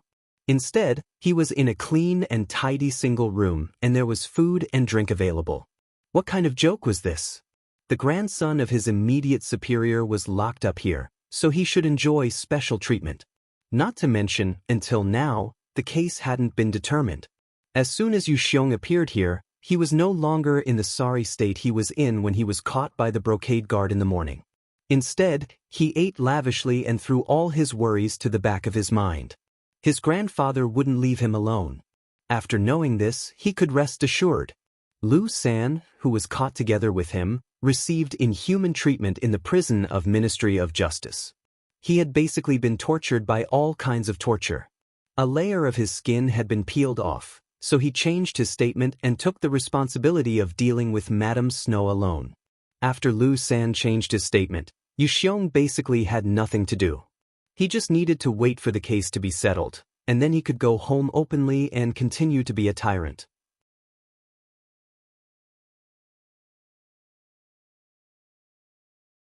Chapter 259. Yu Shiyue had changed his usual position and was now the head of the Ministry of Justice. His intention to protect his grandson was very obvious. The reason he did this was not only because he loved his grandson, but more importantly, he had heard some news from the palace. It was said that someone did not like the Duke of Loyalty and wanted to teach him a lesson. It was this news that gave Yu Shirui confidence. He also wanted to take the opportunity to show off in front of that person that he was not afraid of the Duke of Loyalty. On the contrary, he dared to go against him. By doing this, he could make that person satisfied and think highly of him. He could also gain the reputation of not fearing power and protect his grandson's safety. By killing 3 birds with 1 stone, Yu Shirui's determination was clearly felt by every official of the Ministry of Justice. Lu San had changed his testimony. Everything had gone smoothly. From the beginning of the matter until now, the Duke of Loyalty had not intervened or done anything. This instinctively gave Yu Shirui a thought. The Duke of Loyalty was afraid. He was not as powerful as people said he was. At this moment, a large net was falling over Yu Shirui's head. It was a pity that he did not know about it and was still feeling complacent about the results in front of him. In an outer courtyard not far from the palace, Su Yozhen was standing respectfully in a room as warm as spring. He seemed to be looking straight ahead, but from the corner of his eyes he would inadvertently fall on the chief eunuch, Jin Ing, who was sitting opposite him with a serious expression. Speaking of the relationship between Su Yozhen and Yang Chendong, not many people knew about it. On the contrary, based on some of their past, everyone thought that they should be enemies. Just like the initial impeachment, that was the use of swords and spears. Even the recommendation later was interpreted by others as him trying to use flattery to deal with Yang Chendong. It was only because his luck was too good that it was resolved. It was because of these past events that Su Yozhen was able to walk the path of Jin Ing and not be suspected by others. Not only that, but because he knew the way of an official and often gave gifts to Jin Ing, he had become one of his trusted aides. With this relationship, it was not difficult for Su Yozhen to see Jin Ing. What's more, when he came this time, he even brought some extremely confidential documents with him. From the moment he gave it to Jin Ing, her expression had been very solemn. Almost an hour had passed, but Jin Ying's furrowed brows showed no signs of relaxing. After about half a cup of tea's time, Jin Ing let out a long sigh and put down the manuscript. She looked up at Su Yozhen, who was standing there respectfully, and asked, "Where did these things come from?" "A merchant paid a high price for it." You also know that in this world, as long as there is money, there are few things that cannot be done. Su Yozhen's face was full of respect, and she spoke very carefully. "Merchant?" Jin Ing didn't understand at first, but then she nodded. "That's right. The Duke of Loyalty isn't completely loyal. As long as you give him enough money, it's possible to get some of his secrets. But what does he want to do with these things?" Jin Ing held the documents that recorded all the mistakes that Yu Shirui had made since he became an official. She knew very well that if these were made public, this Minister of Justice's career would be over. How could a person with so many problems be in charge of a country's criminal justice? Wouldn't this be like saying that a thief needs to be interrogated? Wouldn't he be laughed at by others? It must be because of Yu Xiong. After all, as the mastermind behind the scenes, he almost hurt the 3rd Madam of the Duke of Loyalty. With his personality, it would be strange if he didn't retaliate. Su Yozhen spoke as if she was guessing, but in reality, this guess was already a kind of reality. But even if Yu Xiong did something wrong, he shouldn't implicate the innocent. After all, Minister Yu is someone that the Emperor just used. If something happens to him, it will affect the Emperor's reputation. Jin Ing said somewhat angrily. Before she could finish her sentence, Su Yozhen interrupted, "That's true. But Eunuch Jin also knows that Yu Xiong is currently in the Ministry of Justice's prison. I've heard that he's doing quite well. So why is he being treated like this? Presumably, if the root of the problem is not solved, this matter will not be solved. In other words, Minister Yu is someone that cannot be avoided." "You can't avoid him, and you can't act rashly," Jin Ing said in an unquestionable tone.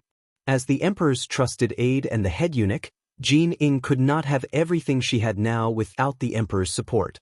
Thus, he would not allow anything that would damage the Emperor's authority to happen. It was no wonder that he was so angry. Su Yozhen understood this very well. Fortunately, He had already discussed the countermeasures with Yang Chendong. Seeing that Jin Ing was angry and that everything was going according to plan, Su Yozhen took half a step forward. Eunuch Jin, you know the Duke of Loyalty's personality. He is someone who will seek revenge for the smallest grievance. I'm afraid that he is only thinking about how to overthrow Minister Yu and then punish Yu Xiong. As for the consequences, I'm afraid that he won't think too much about it. How could Jin Ing not know such a big truth? However, he still said the same thing. He would not allow anyone to challenge the emperor's authority. Thus, if such a thing was going to happen, he had to stop it. Speak. Presumably, since you were able to come here and spend such a high price to obtain such a thing, you must have your own way. Tell me. Jin Ing was very angry, but there was nothing he could do. After all, Yang Chendong's existence in the imperial court was above all else. He was also the only one who might not care about the emperor's orders. Although this matter had not been confirmed, Jin Ing did not want to try. Because once something was done, there was no possibility of going back on it. Since he did not have the ability to deal with Yang Chendong, he could only start from other places. Thus, he placed his hopes on Su Yozhen. As expected, Jin Ing had asked him for a plan. Su Yozhen knew that the other party was going to compromise. This was also the most important part of his discussion with Yang Chendong. They were betting that Jin Ing valued the protection of the emperor's authority. As long as the other party had this intention, the following matters would be easy to handle. On the other hand, if Jin Ing was indecisive about protecting the emperor's authority and protecting Yu Shiyue, then it would be difficult to handle. Did he really have to announce the evidence that Yang Chendong had gathered to the public? If that was the case, he could overthrow the other party, but the effect would not be very good. In order to protect themselves, everyone would inevitably think that Yang Chendong's actions were too extreme. It was even possible that they would band together to oppose him. It was also possible that they would reject him. This would go against Yang Chendong's goal of uniting the majority of the people to peacefully develop the great Ming dynasty's political power. Thus, Yu Shiyue's matter could only be secretly resolved internally. It was not appropriate to bring it out for a public confrontation. Otherwise, it would only result in a lose-lose situation. Since Jin Ing had asked, Su Yozhen also told him the solution according to the plan. Eunuch Jin, in fact, the Duke of Loyalty and Courage has gathered this evidence because he wants to punish the mastermind, Yu Xiong. As long as we can satisfy him, it is possible to turn this matter into a small one. Not only can we protect Minister Yu's position, but we can also bring glory to everyone. Hearing that Su Yozhen had a solution, Jin Ying's expression relaxed. Lord Su, this eunuch is willing to listen to your wise opinion. It's like this. Su Yozhen then revealed the entire plan. If we don't want to announce these things to the public, Minister Yu will have to make concessions. As for Yu Xiong, he will have to be sacrificed. Otherwise, the Duke of Loyalty and Courage will not give up. This matter requires Eunuch Jin to personally discuss. As long as you appear, even if Minister Yu is extremely unwilling, he will have to give in. In order to protect Minister Yu's authority, we can even find a scapegoat, such as the left assistant minister of the Ministry of Justice. We can push all the blame to him. We can say that he made the decision to protect Yu Xiong without Minister Yu's permission. In this way, there will be no need to worry about self-preservation.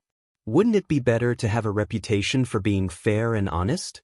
As for the Duke of Loyalty and Courage, I will go to the Hu mansion to look for Lord Hu.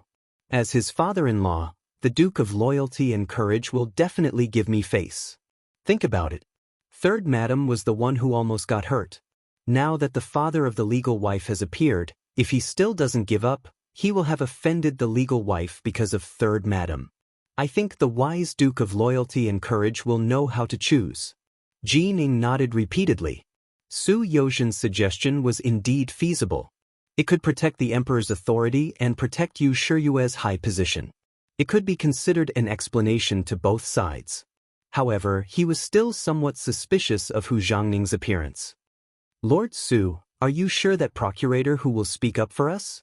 There's nothing impossible in this world. For example, the current brocade guard is still lacking an official. If we can promote him by 1 rank, this won't be a problem. Su Yozhen chuckled sinisterly, as if everything was as clear as day. Oh, not bad, not bad. Jin Ing laughed loudly when he heard this. From the looks of it, it was only a 3rd-rank official position that could settle this matter and protect the emperor's authority. No matter how he looked at it, it was worth it. Good. Then we'll do as Lord Su says. If this matter succeeds, then Lord Su will have done a great service. In the future, if there's a chance, this eunuch will put in a good word for you in front of the emperor. Many thanks, Eunuch Jin. Su Yozhen pretended to be very happy as he spoke. Then, with a wave of his hand, 5 banknotes from the Yang family's bank, each worth 100,000 taels, were delivered to Jin Ing. Many thanks for Eunuch Jin's promotion. This is a small token of my appreciation. A full 500,000 taels. This was no longer a simple token of appreciation. Jin Ying's expression froze at first. Then, as if he had thought of something, he laughed loudly and said, Good. Lord Su is truly an outstanding person. How about this? This eunuch has an idea of what to do. It just so happens that the Ministry of Justice is lacking a left assistant minister. However, whether or not you can be promoted will depend on your luck and the emperor's mood.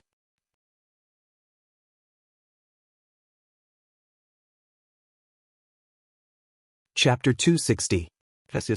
I'll have to trouble Eunuch Jin to help me with everything. Yozhen will remember this.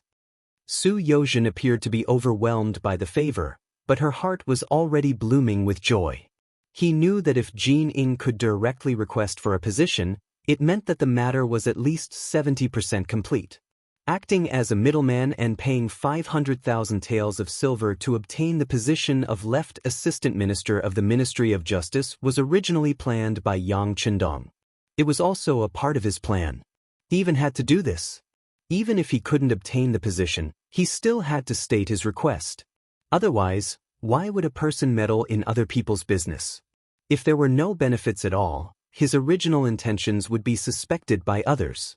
On the contrary, if he had a request, his motive would be much simpler. At the very least, no one would suspect that there was something fishy between Su Yozhen and Yang Chendong. In short, it was just 1 sentence to express his request. It would be best if he succeeded, but if he didn't, he would be cleared of suspicion. Wouldn't that be the best of both worlds? Now, it seemed that things were developing in the best direction. After the discussion, the two of them quickly began to carry out their plan. First, Jin Ing appeared in the prison of the Ministry of Justice. Then, Su Yozhen paid a visit to the Hu residence. After the attack on the 3rd Madam of the Duke of Loyalty and Courage, their actions were quickly noticed by people with ulterior motives. After all, regardless of whether it was the Yu family or the Hu family, they were in fact closely related to what happened. At this moment, anyone who came into contact with them could make other explanations and speculations. However, these were merely guesses. As for what exactly happened, no one knew. They only knew that when Jin Ing left the Ministry of Justice Yamen, Yu Shiyue didn't personally send her off. On the contrary, when Su Yozhen left the Hu residence, Hu Zhangning escorted her all the way out. After Hu Zhangning sent Su Yozhen out, he returned to his own study. His father, Hu Shao, was already seated and waiting. Father! Upon seeing Hu Shao, Hu Zhangning immediately revealed an extremely respectful expression. It was a respect that came from the bottom of his heart. Take a seat. Seeing that his eldest son had returned to the study, Hu Shao nodded lightly. It wasn't until his son sat down on the chair opposite him that he said in a teaching tone, "Come and analyze this matter. What exactly is going on?" Wonderful! Hu Zhangning expressed his appreciation for Yang Chendong with words of praise. What kind of magic? Hu Zhao's expression did not change, but in his heart, he admired his eldest son's political awareness. Just from this sentence, he could tell that his son seemed to have seen the essence of the matter. Father! Chen Dong took advantage of the situation and used a roundabout method to punish the audacious Yu Xiong and attack Yu Shiyue's authority at the same time. More importantly, he planted an important spy in the Ministry of Justice. This is killing 3 birds with 1 stone. Once he's done, he still has to owe him a favor. Isn't that great? Hu Zhangning said in an excited tone. In fact, there was also the matter of his promotion. That was killing 4 birds with 1 stone.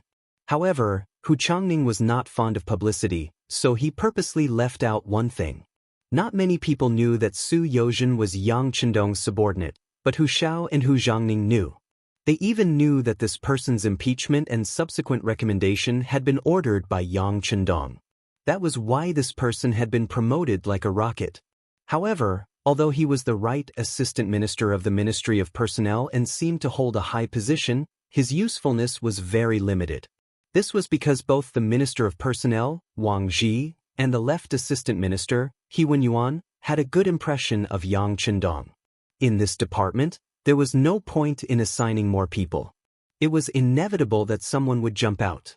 This time, he had made use of the opportunity to insert himself into the situation. The promotion of the right assistant minister of the Ministry of Personnel to the left assistant minister of the Ministry of Justice meant that Yang Chendong had an important spy in the Ministry of Justice. With time, it would not be difficult for him to nurture a trusted subordinate. Very good. Ning has grown up. Your father is very gratified to see this. However, I don't know if you've thought about what he's trying to do. If he's just trying to protect himself, he could just be like Duke Ying and keep a low profile. However, his current actions have clearly exceeded the scope of an official. What is he trying to do? Hu Xiao agreed with Hu Zhangning's analysis. However, after living for so long and seeing so many things, he was still able to see the essence of the matter. That was, what was Yang Chendong trying to do? What was he trying to do? Hu Zhangning was also stunned by this question. That's right. If he was only after glory, splendor, wealth, and status, he should already have everything. Why was he still scheming? Could it be that he was only retaliating because Yu Xiong had provoked him this time? If that was the case, then he could have publicized the evidence he had given Su Yozhen to the world. That way, he would be able to vent his anger and take revenge. However, he had not done so. Instead, he had used this opportunity to allow Hu Zhangning and Su Yozhen to advance. This action was rather thought-provoking. Let's not talk about what Hu Xiao and Hu Zhangning had said behind closed doors. On the morning of the second day after Jin Ying and Su Yozhen made their move, a person had come to the entrance of the Ministry of Justice to complain. He had repeatedly accused Yu Xiong, saying that Yu Xiong had stolen his wife and forced him to leave his hometown. At the same time, he had also provided a confession. The details on the confession were very detailed. There were all the necessary witnesses and material evidence. It was an ironclad case. There were many citizens of the capital accompanying the person who had filed the complaint. There were many onlookers. In an instant, the matter had become a hot topic. Even if the Ministry of Justice wanted to suppress it, they could not do so. With this new case, the treatment of Yu Xiong, who had still been abusing his power in prison, immediately changed.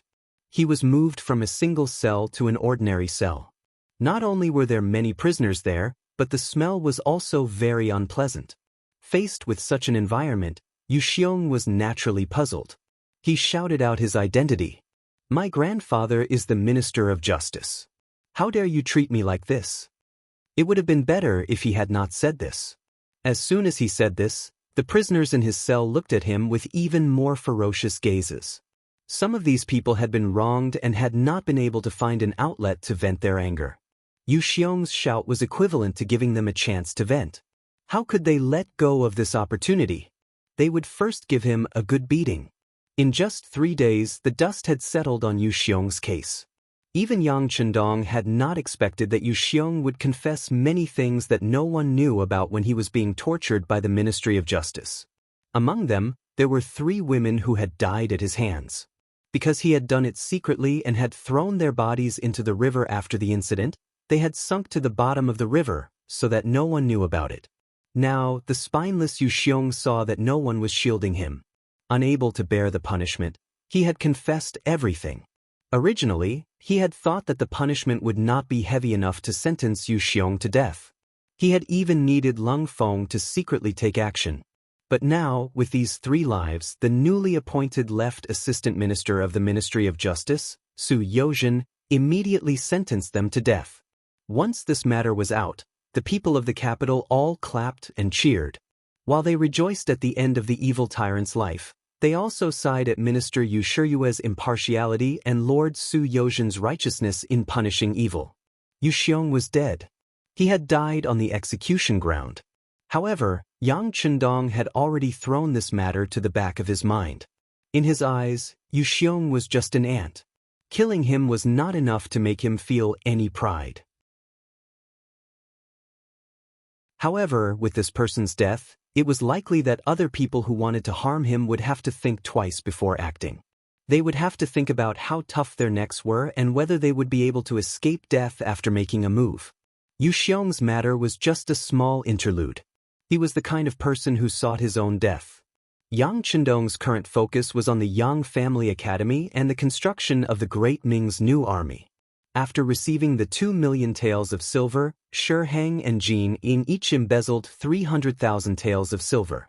After adding in the demands of the various officials, they only had 1 million taels of silver. However, this 1 million taels of silver was enough for them to build a standing army of 150,000 people, 3 firearm battalions of 15,000 people, and an artillery battalion of 2,000 people. 1 million taels of silver was enough to accomplish these things. It was all thanks to the Ming dynasty's military household system. As the saying went, once a person entered a military household, they would be a military household for generations to come. In other words, once a person was recognized as a soldier, their sons could only be soldiers and their daughters could only marry soldiers. It was also this measure that ensured that the number of soldiers in the Great Ming Dynasty's army was always maintained at a very high level. There were articles that recorded that during the Great Ming Dynasty, the standing army in the country was always more than 1.5 million people. Among them, the military household system played an important role. Looking at the information sent to him by the Security Bureau, Yang Chendong knew that the road ahead was full of thorns. Disregarding everything else, just the large number of soldiers was not easy to deal with. They were all Han people and they were all from the same ancestor. Could he bear to kill all of them? Not to mention, he did not have the ability to do so right now. Yang Chendong wanted the Great Ming Dynasty to become the center of the world and the Great Ming Dynasty's civilization to become the ancestor of human civilization. In the future, no matter where a Han person went, they would be respected and looked up to by others. This would require the support of countless people, and they would definitely not allow a major event like internal strife to happen. However, there were some things that did not depend on one's own will. When someone hated you and wanted to kill you, it was not something that could be resolved just by giving them some benefits. After pondering for a moment, Yang Chendong gave a secret order to his most trusted subordinate, Tiger's man. Let's do this. Find a merchant to find Yang Guang. No matter what, the position of general of the artillery battalion must be taken by him. Don't be stingy with money. This is very important for our safety. If a person wanted to accomplish great things, help others, and bring everyone to power, they had to meet one condition, and that was absolute safety. Looking at the new army of the Great Ming Dynasty, regardless of whether it was ordinary soldiers or elite firearms battalion, Yang Chendong did not care about them at all. With the large warehouse that could be entered at any time, if they provoked him, he could casually take out some new weapons and deal with them without a problem. However, the artillery battalion was annoying.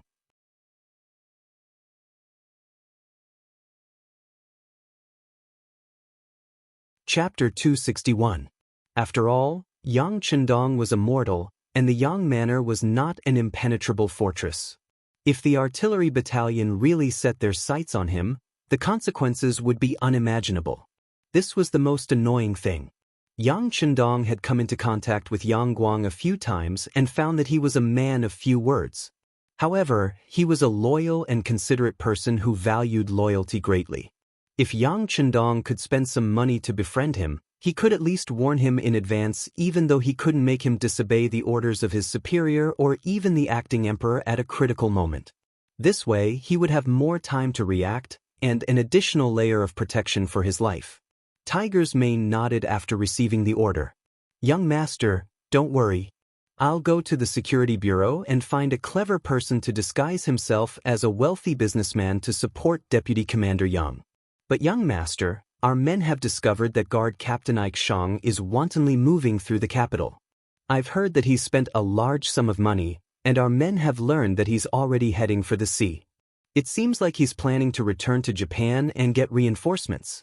Young master, do you want us to intercept and kill him on the way or inform Commander Gao Xiong and have him take care of the problem at sea?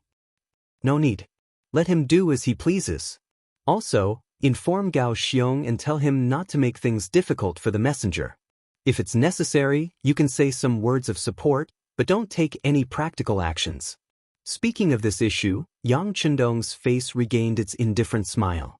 Because of Junko, Ikigami Yuki failed in his pursuit, and the head of the diplomatic mission, Aoki Yuki, was held accountable and imprisoned in the Ministry of Rights. Although there was no imperial order to condemn him, everyone could see that he was simply being held in a different place. Naturally, it was Yang Chendong's intervention that led to the current situation. During the new year, when he went to see his father-in-law and grandfather, he openly said that he would definitely teach Aoki Yugue a lesson and let him know that the great Ming dynasty was not Japan. He would not be able to do whatever he wanted. It was Yang Chendong who had expressed his stance, and Aoki Yutakai had been detained by the law enforcement officials of the Ministry of Rights. And because Yang Chendong had spent a lot of money, neither the Ministry of Justice nor the embroidered uniform guards had interfered. As a result, even though Qi Shang, the captain of the guards, had done a lot, the situation had not been alleviated or resolved. Since the matter couldn't be solved, Qi Shang made a foolish decision. He reported the matter to his country and asked his country to step forward and pressure the great Ming dynasty. Perhaps it was because he had been in Japan for a long time, coupled with the fact that he was a samurai, it was difficult for him to look down on other countries. In short, he had made up his mind. And this was exactly what Yang Chendong wanted to see. This was the result he wanted. Japan was one of the countries that the great Ming dynasty had decided not to conquer. If they wanted to deal with them, they would need an excuse. Princess Junko was a fuse. If he kept this person by his side, the rulers of Japan would definitely not tolerate it. They would be worried that the great Ming Empire supported the Japanese royal family. In order to solve this problem, Junko had to die. If he wanted to kill this person, he had to go to the capital of the great Ming Empire to stir up trouble. At that time, Yang Chendong would make the situation worse. Once the matter reached a certain extent, under the pressure, it would be impossible for Dai Zong not to want to conquer Japan. In this way, he would have a righteous reason. In the end, this was Yang Chendong's plan. But at the same time, it was also a helpless move. Japan was an island country, and its coastline was so long that even Yang Shi's navy couldn't do anything about it. They couldn't completely block it, so they might as well not block it.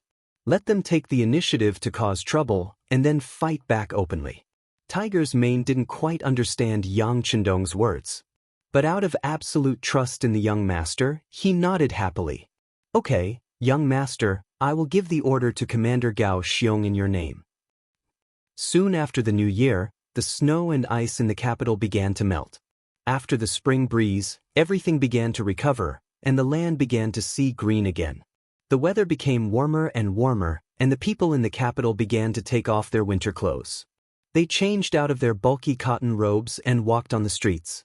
The endless stream of people indicated the prosperity of the great Ming Empire. As the mercenaries and the Walla established trade at the border, all kinds of novel things appeared, which opened the eyes of the people of the Walla. While they enjoyed life, they put down their sharp weapons, and it was a scene of harmony. When the border was stabilized, the situation in the capital would naturally be stable. The merchants were busy making money, and the farmers were busy with the New Year's spring plowing. Especially with the appearance of the hydraulic wells, they saw the hope of a bumper harvest. The officials were also busy with their own government affairs. Those who wanted to be promoted were thinking of ways to get promoted. Those who wanted to make money were thinking of ways to make money. Even the emperor of the great Ming dynasty, Zhu Qiyu, was busy training the army and managing the country's affairs. Some officials who had similar ideas to him were promoted. Some stubborn officials were either left idle or demoted. The power was slowly gathering in his hands. Yang Chendong observed all these changes as if he was an outsider. Other than reading the intelligence sent by the Security Bureau every day, he spent most of his time teaching the students of the Yang Family Academy. After nearly 2 months, more than 60 people were eliminated from the original 101 people, and only 2/5 of them were left. Among the people who left, some of them couldn't keep up. Originally, they wanted to use the name of the Duke of Loyalty and the East Marshal to fish in troubled waters and make a name for themselves. Then, with the title of this person's student, it could be imagined that it would be much easier to mingle in the officialdom. There were also some people who really had the idea of learning. After all, the person who could make such a majestic poem like Snow of the Yang Family Village must have great strength.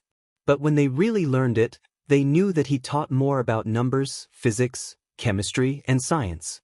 And in the big environment where only Confucianism was respected, these were nothing more than heterodox methods, and it was difficult to be recognized by the orthodox. Since they couldn't be recognized, they simply stopped learning. The third part of the people who left were those who didn't have enough IQ or couldn't bear the hardships. This was because the Yang Family Academy required students to run every day and stand in military posture. Under this semi-militarized management, some of the young people who only knew how to study were unable to bear it. In the end, because they made too many mistakes, their military posture was taken away and they had to leave. Most of them left, and 2/5 of them were the elites among them. Among them, Yang Chendong did find a lot of good seedlings. While he carefully observed, he also guided them according to their individual advantages, making the learning atmosphere of the people who stayed very high. It was worth mentioning that Junko actually relied on her own ability to persist until now. Originally, Yang Chendong accepted Junko as a student because he wanted to put her in his sight. After all, he still needed her in the future, so he casually accepted her.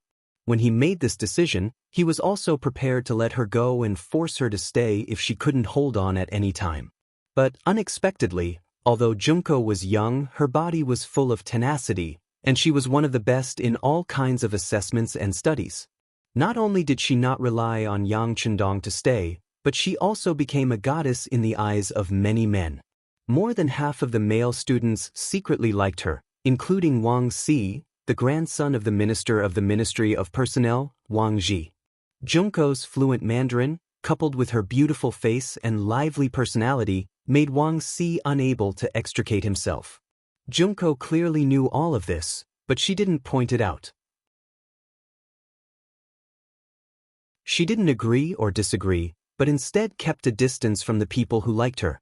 Today, she took the initiative to say a few words to you, but tomorrow or the day after, she might ignore you for a few days.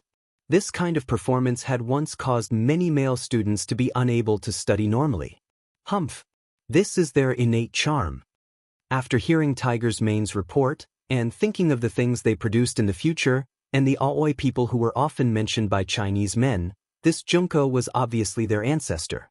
It wasn't a crime for a person to be beautiful, but if they wanted to use this power to stir up trouble in his territory, Yang Chendong couldn't tolerate them. Tiger's Mane spread the news that Junko is a girl from Japan. No matter who marries her in the future, he will have to follow her to Japan and become her son-in-law. Even the children born in the future will have to follow her family name. Yang Chendong winked at Tiger's Mane, revealing a deep meaning in his eyes. Tiger's Mane immediately understood and immediately said, "Young master, don't worry, I will do it right away." Tiger's Mane complied, and only an hour later, Junko appeared outside Yang Chendong's study with a beautiful face. With a wronged expression on her face, Junko didn't dare to take a step forward. These days, she more or less understood this Dong Shui in people's eyes. This person seemed to be very kind, but he had a sense of propriety and bottom line when doing things. For example, this study was not a place she could enter and leave at will. She remembered that once, she inadvertently wanted to take advantage of Yang Chendong's absence to take a look, but when she came to the door, a sharp knife was placed on her throat. Junko didn't even know when the other person appeared, but she felt a boundless killing intent. Under this kind of killing intent, she was afraid. Junko had a feeling that if she really dared to take a step forward, she was afraid that her head would be separated from her body, and she would die. After that incident, Junko became a lot more well-behaved. She also had a clearer understanding that Dong Shuai, who always had a smile on his face, was not only the idol of many women, but also a demon who killed without batting an eyelid.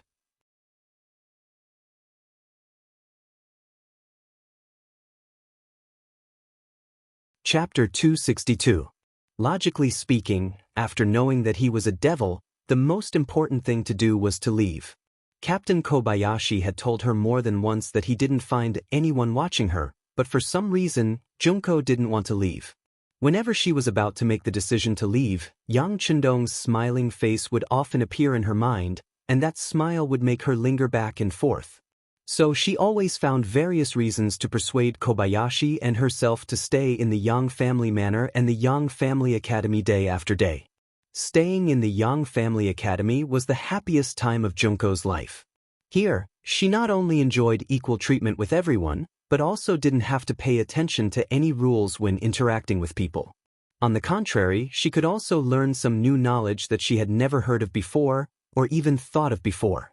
Slowly, Junko became deeply immersed in it, and she also found that the students who were able to stay in the academy were very smart and could endure hardships. These advantages were exactly what her father, who was in the royal family of Japan, wanted. So she gave birth to other thoughts, which was to take these people for her own use. If there was a chance, after these people finished their studies, she could deceive them to go to Japan. She believed that it would play a positive role in her father's efforts to stabilize the throne. In order to achieve this unspeakable goal, Junko deliberately used her charm jutsu, intentionally or unintentionally making contact with the male students. She had been formally trained since childhood on how to please a man. Soon, Junko achieved her goal, making more than one student fall head over heels for her and express their willingness to submit to her. She thought that if she continued to do this, when she graduated from the academy, she could leave with these people. But an unexpected disaster happened, and her identity as a Japanese was suddenly exposed. Not only that, but it was also said that the man she was going to marry was likely to eventually go to Japan by marrying into her family. As soon as this matter came out, the expressions of those male students who admired her instantly changed. At that time, the difference between the status of men and women was very obvious. It was very common for men to be the head of the family and women to be the head of the family. Things like marrying into the family was absolutely disgraceful. As for the students who were able to stay until now, which one of them wasn't smart and proud? How could they do such a disgraceful thing? At that moment, the male students who liked to listen to Junko's words quickly began to keep their distance from her. Some of them even avoided her as if she was a scourge. This made Junko's efforts go down the drain. She was so angry that she wanted to look for Yang Chendong to be the judge. She had a feeling that the person who could do such a thing must be Dong Shuai. Outside the study, Junko stood there with a stubborn and wronged look on her face. No one knew if she was really good at acting or if she was really showing her true feelings. In short, her tears flowed down from the corners of her eyes, indicating that she was one of the victims. A young girl, a beautiful young girl, a young girl with a face that could topple cities. At this moment, her appearance was like a pear blossom in the rain. It was likely that any man who saw her would feel pity for her and would not be able to help but go forward to comfort her. But at the door of the study, for a long time, no one appeared. It was as if this place was really empty. But only Junko knew in her heart that there must be more than one pair of eyes staring at her in the dark. This feeling was very strong, but it also made her heart full of helplessness. When a person's proudest side couldn't occupy the slightest advantage, it must be the time of despair. Her tears flowed freely. It gave people the feeling that the sentence, "women are made of water," was really true. Junko stood there for half an hour, but her tears didn't dry up. Finally, Yang Chendong's unique magnetic voice sounded in the study. "Come in." Finally getting permission, Junko felt relieved. Her anger was not in vain. While she breathed a deep sigh of relief, she secretly brewed enough tears. Then she stepped on the 3-inch golden lotus and slowly walked into the study. She made sufficient preparations and even thought about how she should behave when she met Yang Chendong. For example, what she should do when Yang Chendong looked at her, or how she should display her advantage when he looked at her with a pained expression on his face. She should make the best use of it. And what she should do when he didn't look at her. Junko, who was fully prepared, was even confident that after seeing Yang Chendong, he would take pity on her, and then what she should ask for as the dominant position and so on. However, all her preparations were ruined by Yang Chendong's seemingly casual words after entering the study. "Do you know Kimura Yoshida? Do you know him?" Kimura-kun. As soon as she heard this name, Junko's body trembled, and then she threw all her previous preparations to the back of her mind. She knew this name too well. Kimura Yoshida, the backbone of the Kimura family, and one of the lackeys who supported General Ashikaga Yoshimasa the most. This person was not only cruel and merciless, but he was also a war maniac. In his eyes, the world should belong to Japan, and not a place made up of islands. When she was in the palace, she had heard her father say more than once that some of the backbone of the imperial family had died at the hands of Kimura Yoshida. This was a person who caused her father to have a headache and hatred. How could she not know? So when she heard this name, she couldn't help but tremble and lose her composure. After being stunned for 7 or 8 breaths, she suddenly noticed that Yang Chendong didn't raise his head. Instead, he was looking down at something. Fortunately, no one saw her lose her composure. While rejoicing in her heart, Junko said with a very innocent look, "Of course I've heard of him. In Japan, the Kimura family's power and influence are also very big. By the way, why did the East Marshal mention his name?" Even though he had been lowering his head all this while, he had already sensed that there was something different about Junko. Since she still wanted to continue pretending, he might as well give her a strong dose of medicine. "Oh, it's nothing, it's just that this person came to the Great Ming Dynasty and made a strict protest on behalf of Japan to the Great Ming Dynasty. He asked us to release Aoki Yuki, and also asked us to apologize and compensate them. By the way, he also said that if he was not satisfied, Japan will regard this as a provocation to them. At that time, it is very likely that Japan's army will appear in the Great Ming Dynasty's territory, and we will be responsible for it." As if he was talking about a fact, Yang Chendong's words didn't have the slightest emotion. But these words in Junko's ears made her feel shocked. What does this Kimura Yoshida want to do? Does he want to provoke a war between the two countries? Doesn't he know that compared to the current Great Ming Dynasty, Japan's strength is too far?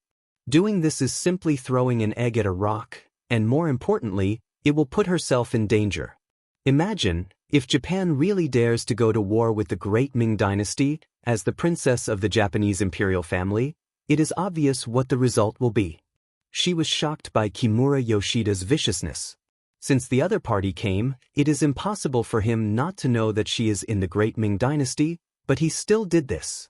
It is clear that he doesn't want to let her live well, and even wants to kill her.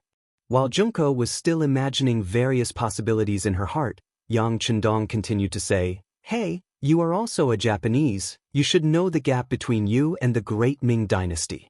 Kimura Yoshida's approach is simply courting death. If it weren't for the fact that the Great Ming Dynasty is forbidden by the sea, I really want to take the army to visit." "No. Don't, we Japanese are still very peace-loving." As soon as she heard Yang Chendong say that he will bring the army to Japan, and thinking of the various legends of this person defeating the Walla, Junko didn't know why, but she felt a sense of fear.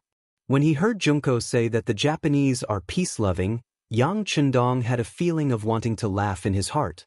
Looking at the history, once the Japanese became strong, which time didn't they take the initiative to start a war? But now, the princess of the imperial family actually said that they are peace-loving. What a ridiculous statement. But at the same time, it also proved that the current Japan is not strong enough. At least compared to the Great Ming Dynasty, it is still a lot worse. While laughing in his heart, Yang Chendong was calm on the surface. "Oh, Miss Junko is a peace-loving person, this is very good. It is a pity that you are only born in a merchant family. You can't represent Japan. After pointing out that Junko's identity is too ordinary, her words naturally can't be trusted. Junko's face changed greatly. At this time, she suddenly wanted to confess her identity, but this thought just flashed through her mind, because she knew that if Japan really did something bad to the great Ming dynasty, once her identity was exposed, it would be extremely dangerous, and she might even be immediately arrested by the great Ming dynasty's army. Her identity can't be exposed. For Yang Chendong's words, Junko can't refute. She can only stand there and ask with a cautious attitude, "I don't know what your emperor and ministers think about Kimura Yoshida's proposal?" Normally, it was a bit inappropriate for Junko to ask such a question. Yang Chendong didn't have to say it to her, but this was originally part of the plan, so Dong Shuai showed that he didn't object and said, "On this issue, the emperor and the minister's views are not unified. Some people are really frightened by Kimura Yoshida's words. You also know that the great Ming dynasty's territory is vast, and the coastline near the sea is extremely long, so it is impossible to be vigilant everywhere.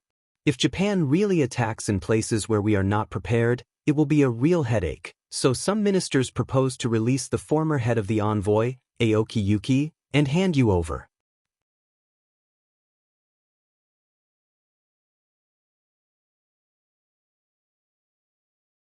Chapter 263. You're going to hand me over? Junko was surprised. That's right. Back then, those assassins came for you. I just happened to pass by.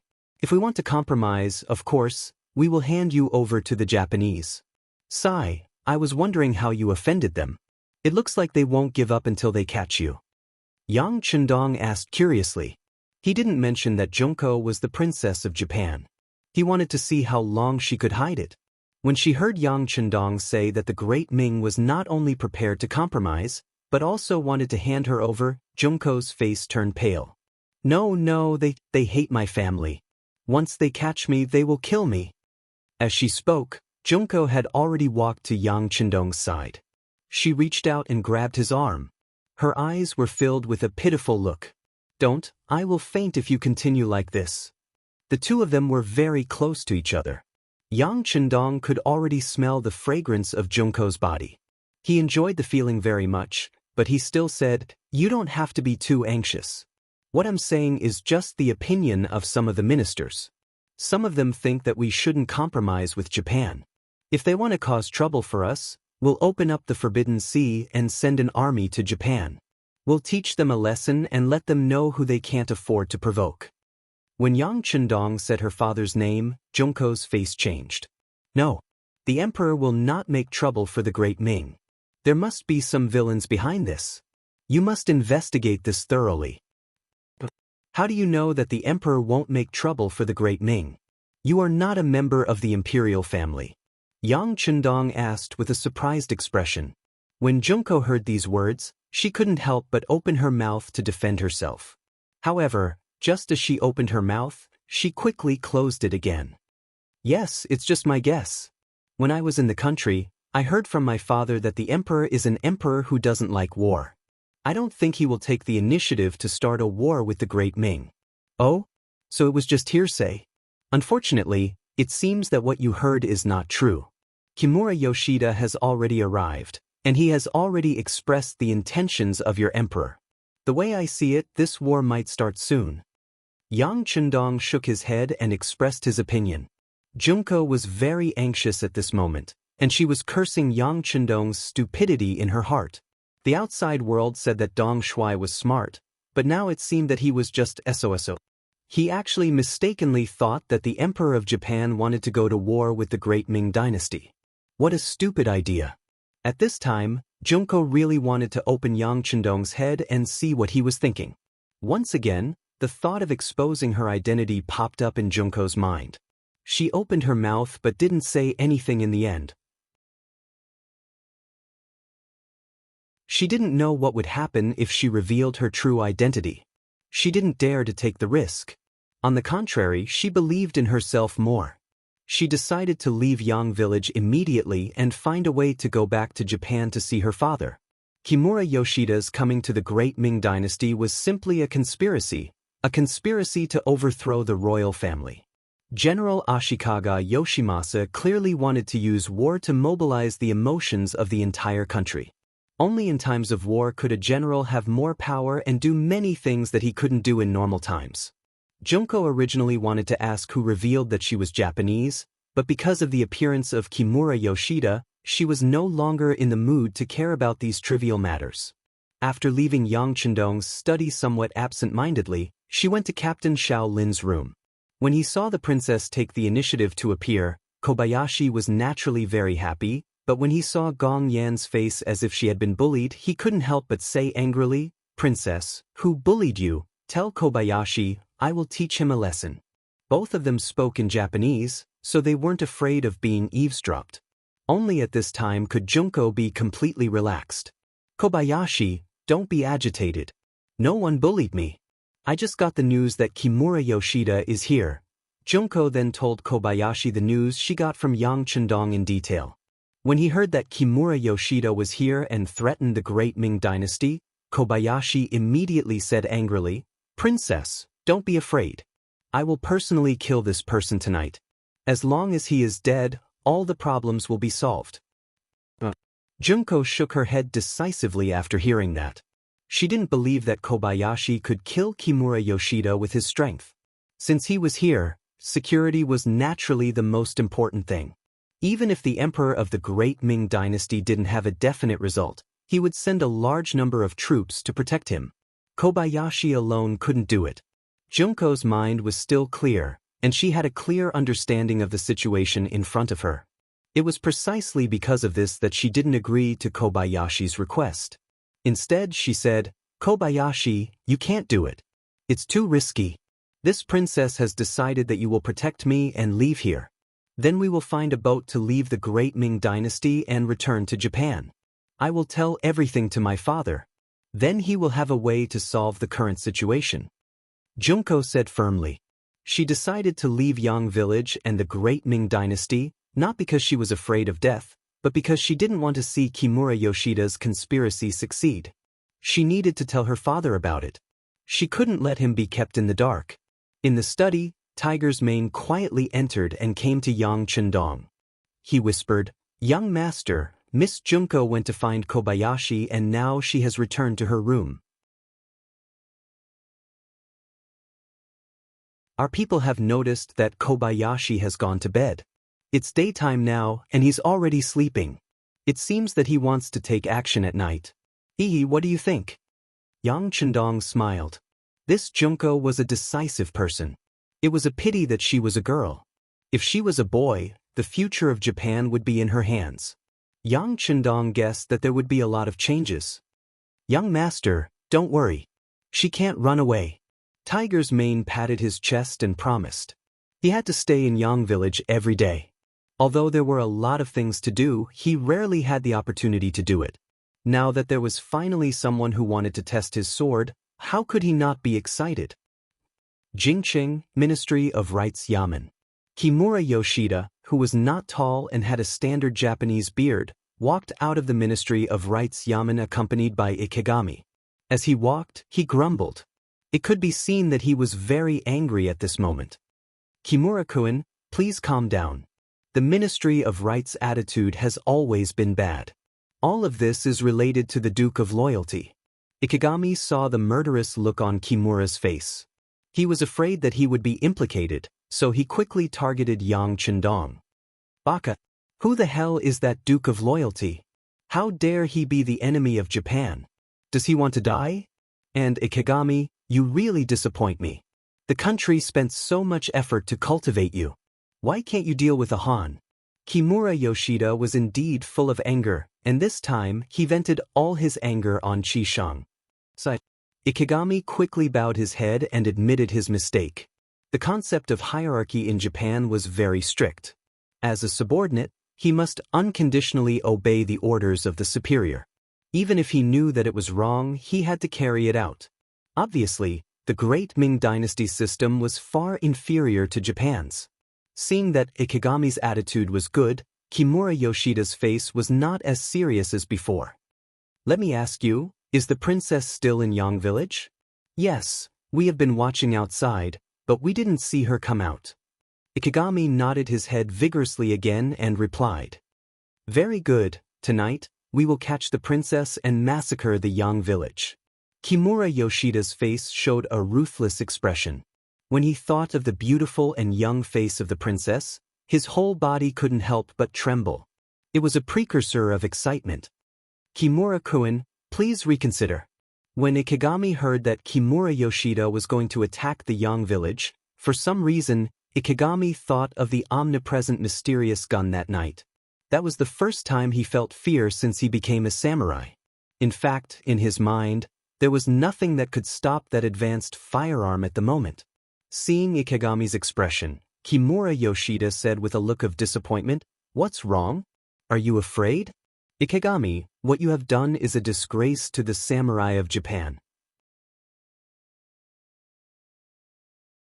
Ikegami, who was reprimanded, thought of the honor that a samurai should have. With a firm expression he said, "Hey, Ikegami is wrong. Please give me a chance, I will do my best tonight." "No need." Kimura Yoshida waved his hand and said arrogantly, "This time, I brought 3 jonin, 10 chunin, and 30 genin from Japan. Tonight, I will let them do the job. As for you, you should reflect on whether you can still be called a real samurai." Kimura Yoshida was arrogant, and his methods were cruel. It was also true that he regarded human lives as nothing.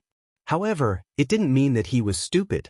On the contrary, he had the confidence to say such words. The source of his confidence was the 43 ninjas that the Kimura family sent to him. The number of ninjas in the entire Kimura family was no more than 200. This time, they used a quarter of their strength to prove Kimura Yoshida's position in the family, and also proved that he was determined to accomplish his mission. Ikegami originally wanted to object and propose that he take the initiative to lead the team. However, when he heard that there were 43 ninjas, and 3 of them were jonin, he was relieved. This force was more than enough to deal with an army of 500 people, let alone a small village. Even if those firearms are powerful in the face of a ninja who appears and disappears like a ghost, they can only passively be beaten and wait for death.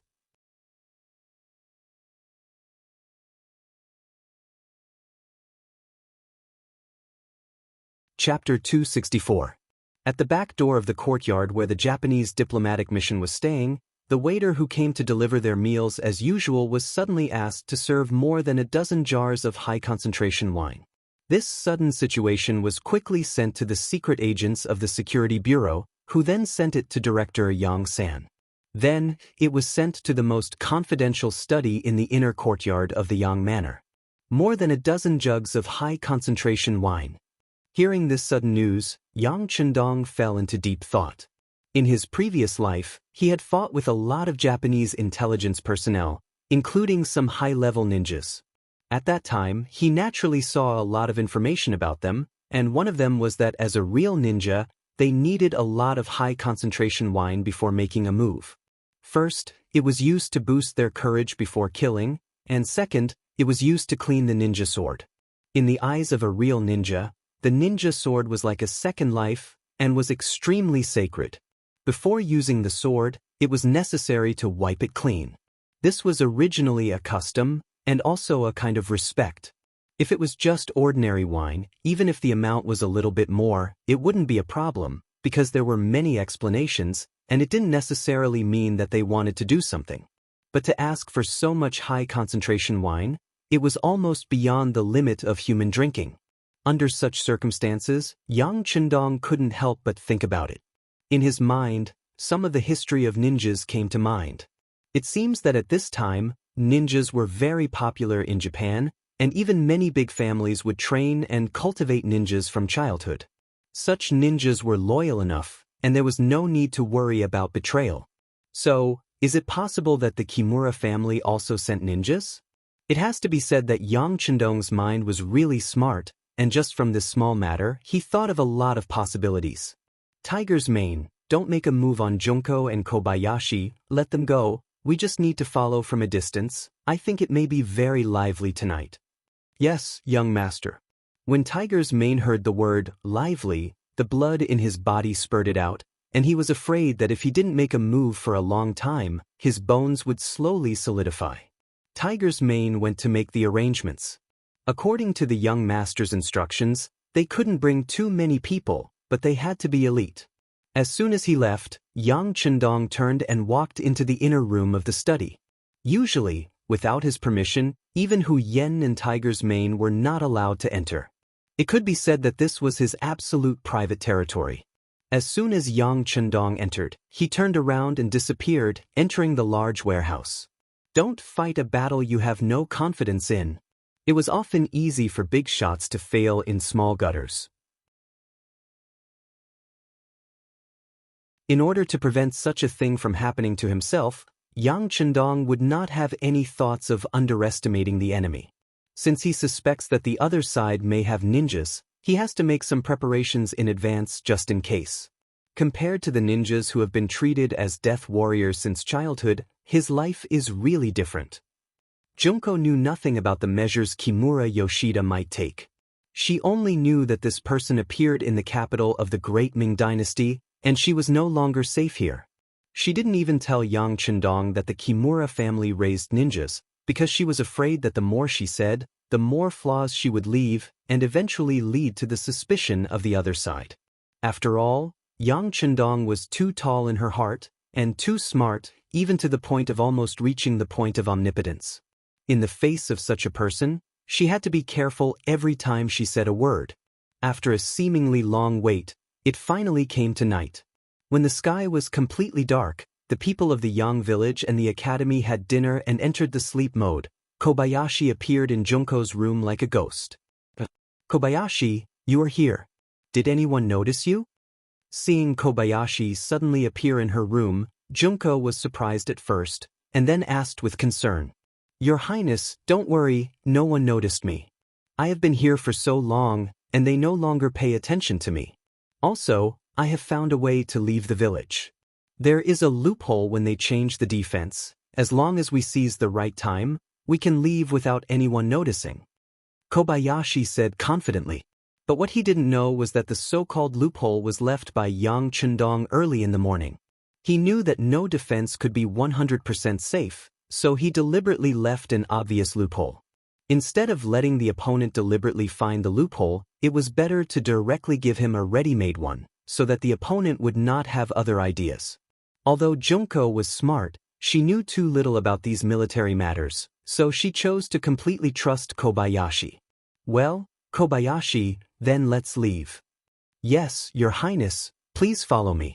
In a while, in order to increase our speed, Kobayashi may have to do something outside the rules. When saying these words, Kobayashi's face instinctively turned red. The so-called violation of the rules naturally referred to some necessary physical contact between the two of them. In order to leave here, Junko didn't care so much and immediately nodded. Well, I will listen to Kobayashi's arrangement. After the agreement, the two people appeared in the dark like two leopard cats, and then passed through several courtyards. Sometimes, Kobayashi reached out and held Junko's slender waist, and ran quickly with her. In this way, after about a quarter of an hour, the two people walked out of the outer courtyard of the Yangjia village and came to the outside desolate land. At this time, it was spring. Although there were some grass, it was not very tall, and was not enough to cover their bodies, especially at night. When the wind blew, it made Junko shiver. Princess, are you okay? When Kobayashi saw Junko's body shiver, he instinctively asked with concern. I'm fine, let's leave here quickly. Junko clenched her teeth and shook her head. She only had one thought in her mind, and that was to inform Father Emperor about Kimura Yoshida's appearance in the Great Ming Dynasty, and for this purpose, it was just a little cold. What was it? In this way, the two shadows, one in front and one behind, went farther and farther away from the Yangjia village, and slowly disappeared in the open wilderness. In order to take care of Junko, Kobayashi's speed was not very fast. The two people, one in front and one behind, used half an hour to walk 10 miles, but even so, Junko's legs were already as heavy as iron lead. This was because she was running with the students in the academy, and if there was no real training, she was afraid that she would not be able to persist until now. Princess, do we need to take a rest? Looking at Junko's painful face, Kobayashi asked nervously. It's okay, I can still persist. Although cold and tired all over her body, the stubborn Junko still refused Kobayashi's kindness. But just as she said this, suddenly a big hand covered her small cherry mouth, and she was caught off guard and was firmly pressed. After feeling that her mouth was tightly blocked, Junko's eyes showed extreme panic. Looking carefully, she found that the person who pressed her mouth was actually Kobayashi, and her eyes showed disbelief. She did not expect that her most trusted guard captain would dare to have any bad thoughts about her. Shoo! His right hand covered Junko's mouth, and his left index finger stretched out, and after making a shushing gesture, Kobayashi's ears perked up to listen for something. It was just that Junko did not see the situation in front of her. Because she was too beautiful, she knew that this was both a strength and a weakness. The strength was that when she did something, she could do twice the result with half the effort, and it was easy to attract the favor of others. The weakness was that her appearance was given by heaven, and it was easy to attract the bad thoughts of others, so she had to be on guard. But she never thought that her most trusted Kobayashi would have such bad thoughts about her. The moment her mouth was covered, she completely lost her judgment, and the only thing left was her constant struggle and resistance. At this time, Kobayashi was concentrating on the very light footsteps he heard just now, and he did not notice Junko's fierce resistance at all. In a moment of carelessness, his right hand was bitten, making him instinctively release his hand, and then Junko's beautiful voice sounded. Kobayashi, what are you doing? Baka, there are people here. Along with Junko's voice, soon a shout in Japanese came from the front, and then dozens of black shadows surrounded them like a fan. Not good, it's an assassin. The pain made Kobayashi shake his right hand, and then the dangerous situation in front of him made him grab Junko's hand and turn around to escape. At this moment, Junko also saw the shadow in the distance with the help of the faint moonlight. She finally knew that Kobayashi didn't have any bad intentions just now, but had discovered something. She immediately regretted it, and her feet naturally turned around and ran quickly under Kobayashi's tug. Kobayashi's sixth senses were very sharp, and he was able to discover the existence of danger in time, and his reaction was also very fast. But unfortunately, Princess Junko was relying on him, and after running a few steps, the assassin behind him caught up with him. When Kobayashi heard the sound of a sharp blade cutting through the air behind him, he promptly turned around and slashed forward with the katana in his hand. In the dark and silent night, a spark was ignited because of this action. It was a sound that could only be produced when sharp blades collided with each other rapidly. Under the spark, Kobayashi's feet involuntarily took a step back, and the katana was held horizontally in front of him, and his face was incomparably dignified. Although the katana just now repelled a ninja who was chasing after him, it also hindered his retreat speed. In just a short time, at least 4 ninjas surrounded him in front and behind, that is to say, he and Princess Junko have been surrounded at this moment. Junko stood nervously behind Kobayashi, looking around with a panicked expression, and even she could feel the endless murderous intent from the looming black shadows.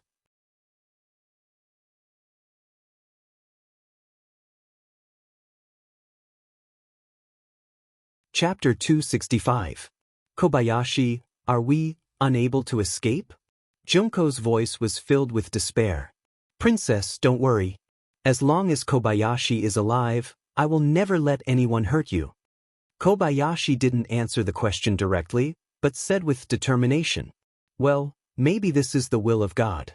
Kobayashi, you don't have to worry about me. If possible, just kill your way out and tell my father the news. Junko's voice suddenly had a hint of indifference and relief. Ever since she was born, all she saw was her father sighing. From then on, she swore to herself that she would grow up quickly and help her father.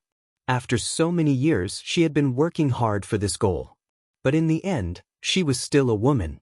Although she was beautiful, she didn't have any effect on the overall situation. Now, she was finally going to die. Perhaps this was the best explanation she could give to her father. A sharp dagger suddenly appeared in Junko's right hand. This was her self-defense weapon, but at the critical moment, it was also a suicide weapon. Even if she died, she wanted to die cleanly. She couldn't let other men sully her body. Princess, don't. Seeing Junko even took out a dagger, Kobayashi's face showed a strong struggle. Kobayashi, don't say any more. Even if I die, I won't let others have me. You don't have to worry about me. Just rush out.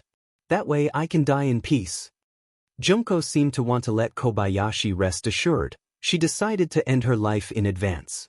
While speaking, the dagger was already moving towards her neck. The dagger was a gift from the Japanese imperial family. It was one of the tributes sent by others. Naturally, there was no problem with its sharpness. As long as she moved it towards her neck, everything would be over. At this moment, there was a trace of a smile on Junko's face. She seemed to have seen the beautiful door of heaven open, and the angel was waving to her. Bang! Just as the dagger was about to reach his neck, when the distance was less than 10 centimeters, a crisp gunshot rang out. It was so crisp and ear-splitting in this silent night. After the gunshot, the dagger was directly hit. The powerful impact directly shook Junko's right hand, and the dagger naturally fell to the ground. You are my people. This young master didn't agree, so you can't die. Along with the gunshot, a masculine voice sounded.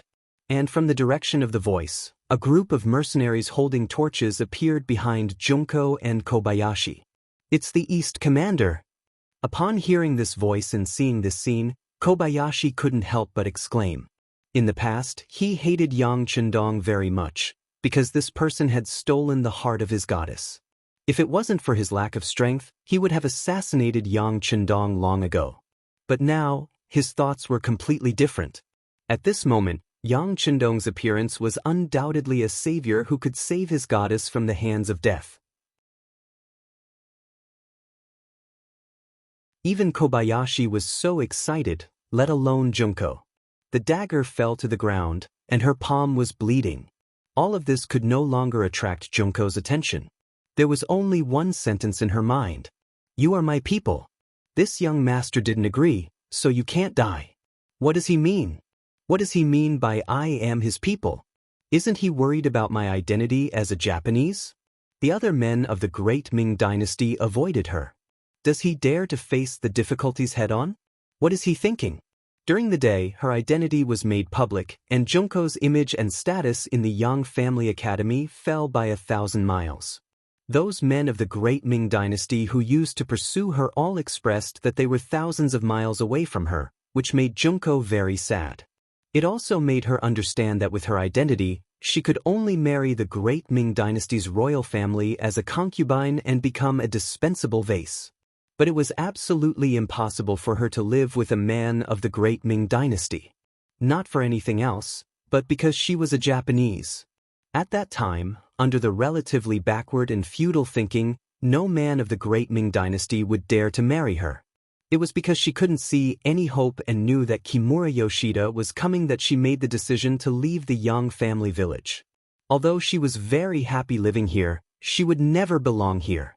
But when she was disheartened, Yang Chendong said that she was his people, which made her originally dead heart burn again, as if she saw a new hope. At this moment, Junko's heart was in a mess. At this moment of life and death, she was stunned, as if she didn't know that she was on the verge of death. A gunshot broke the silence of the night and made the ninjas on the opposite side vigilant. Rush over and kill them. One of the 3 high-level ninjas suddenly shouted in Japanese, and then dozens of black shadows quickly approached, rushing straight toward Yang Chendong and the others. Shoot at will. Tiger's Mane, who was leading the team, saw the black shadows quickly approaching and decisively gave the order to attack. Following this voice, the sound of gunfire could be heard, drawing out a bright meteor as it rushed forward. Kobayashi, protect Miss Junko. Yang Chendong also shouted, and the pistol in his right hand shot a bright bullet forward. Kobayashi was shouted and immediately threw Junko to the ground, so that she wouldn't be disturbed by the stray bullets. As he fell to the ground, he looked up and saw the ninjas in black getting hit by bullets one after another. Blood splattered everywhere as they fell to the ground and died. This was the first time that Kobayashi saw the power of advanced firearms at such a close distance. When he saw that the ninjas, who were known as ghosts and ghosts, were so vulnerable, there was only panic and shock in his eyes. He suddenly felt that all the martial arts he had painstakingly learned in the past were useless. In the face of such an advanced and accurate firearm, it seemed that no matter how strong one's martial arts were, it would be useless. Baka! Rush over and kill them in close combat. Seeing that a ninja was hit by a gun and fell to the ground and lost his life, the leading ninja's voice was filled with monstrous anger. While giving the order loudly, he also moved quickly, and at the same time his right hand was constantly throwing ninja dart, which was used for long-range attacks. The ninja dart broke through the air and flew forward. Yang Chendong, who was standing in the middle of the team, had a trace of indifference in his eyes, and shouted, "All of you, throw away your torches, and be on your guard." The ninja dart's power at close range was not inferior to firearms. This was something that Yang Chendong had experienced as early as in his last life. It's just that at that time, ninjas were almost extinct, and there were very few people who could use ninja dart. But now, when he returned to the Great Ming Dynasty, he actually saw such a thing again, which really gave him a headache. When modern firearms face cold weapons, the advantage is naturally very obvious. But it can't be said that there are no disadvantages. For example, in close combat, the effect of firearms becomes very poor, and in order to prevent self-injury, you have to be careful when shooting, which is equivalent to giving the opponent more opportunities and space to use their abilities. It was precisely because he recognized the power of ninja dart that Yang Chendong made some preparations in advance. It's just that he didn't expect that the opponent would use ninja darts so decisively, which caught him off guard. After the shout, the well-trained Lung Feng soldiers threw out the torches in their hands, and the originally bright place suddenly turned into darkness. But this order was given a little too late, and there were still 4 or 5 muffled groans in the darkness. Needless to say, the Lung Feng soldiers were injured by the dart. This was the first time that the Lung Feng soldiers were injured during a mission. What's more, in the darkness, the ninjas' speed of approaching was even faster, as if they were even more certain of their home ground. "Be careful, don't shoot casually." Yang Chendong's voice had a trace of fear. Just as he finished speaking, he felt a gust of cold wind coming towards him. Instinctively, he used his feet as an axis and his body quickly fell backward. But just as his body leaned back, the wind from the blade brushed past his body. It's conceivable that if he was a little slower, he would have been injured. "Young master, be careful." Seeing that Yang Chendong was almost killed, Tiger's Mane and Beta Persei's voice quickly sounded, and then 2 figures quickly approached him. "I'm fine, be careful." After Yang Chendong regained his balance, he replied, pulled out the triage bayonet from his waist, and then suddenly stabbed the black shadow in front of him. What Yang Chendong had learned was not some fancy moves, nor was it a routine. Instead, it was a killing move. It's often the fastest way to kill the opponent in the shortest time. At this moment, he just instinctively attacked, and before the ninja on the opposite side could see what was going on, he was stabbed in the heart. The moment the triage bayonet was pulled out, blood suddenly gushed out, and the ninja fell to the ground with a plop. "Baka, let's attack together, don't leave a single one alive." The leader of the ninjas saw the scene of his subordinates being killed and roared with fire in his eyes. If they were just using firearms to kill them, he could still find a reason to do so. But the fact that the ninjas were so weak in close combat made him unable to bear it, and in a fit of anger he ordered all the ninjas to attack. Under this order, dozens of shadows rushed forward in the darkness. It can be seen that at this moment, the ninjas didn't hold anything back, and all of them attacked.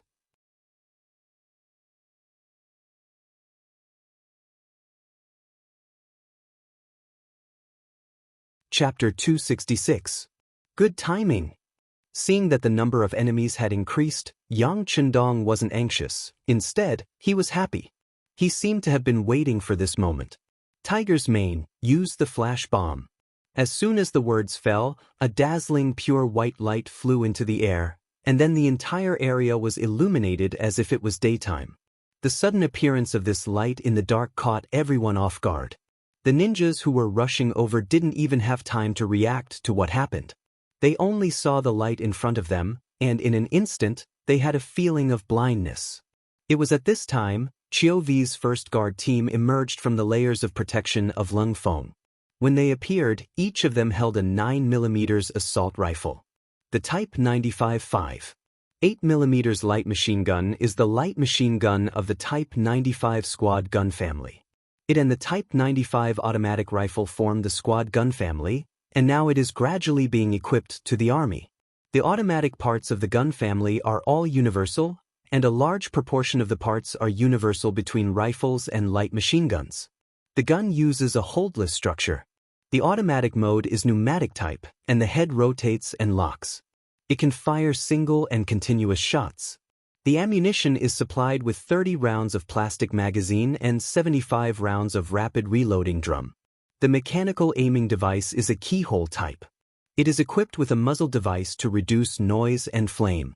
Caliber 5.8mm. Muzzle speed 970 meters per second. Gun weight 3.95 kilograms. Gun length 840 millimeters. Bullet capacity 75. Effective range 600 m.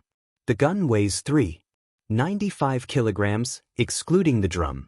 The gun is 0.84 m long. The effective range is 600 m, and the gun is supplied with 75 rounds of ammunition. This is the killing weapon that Yang Chendong prepared after entering Daikra. As everyone knows, ninjas have always been very fast. They are so fast that when they run, they can burst out the limit of the human body, and they can even create afterimages. Facing this kind of speed, it is very difficult to catch them just by relying on the Type 95 single shot. The flash bomb's element of surprise can indeed provide a suitable opportunity for Lung Feng to make his move. But if he doesn't grasp it well, this kind of opportunity will be wasted.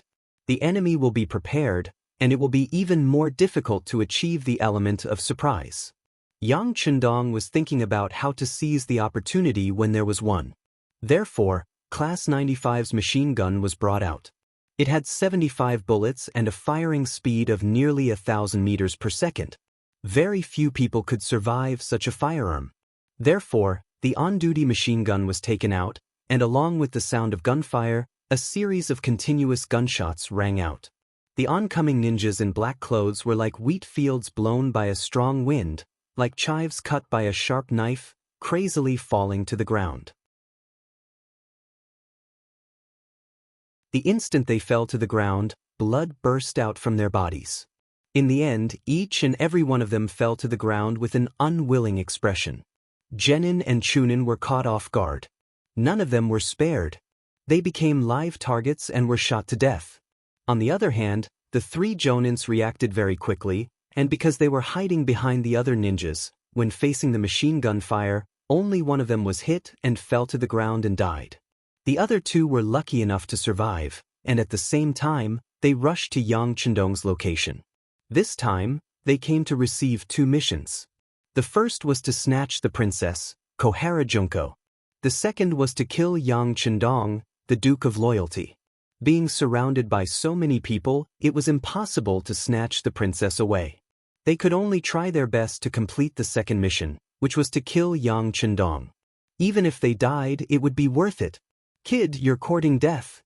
Seeing that the ninjas were still unwilling to give up and wanted to threaten the young master, Tiger's Mane and Beta Persei shouted respectively and faced the two ninjas.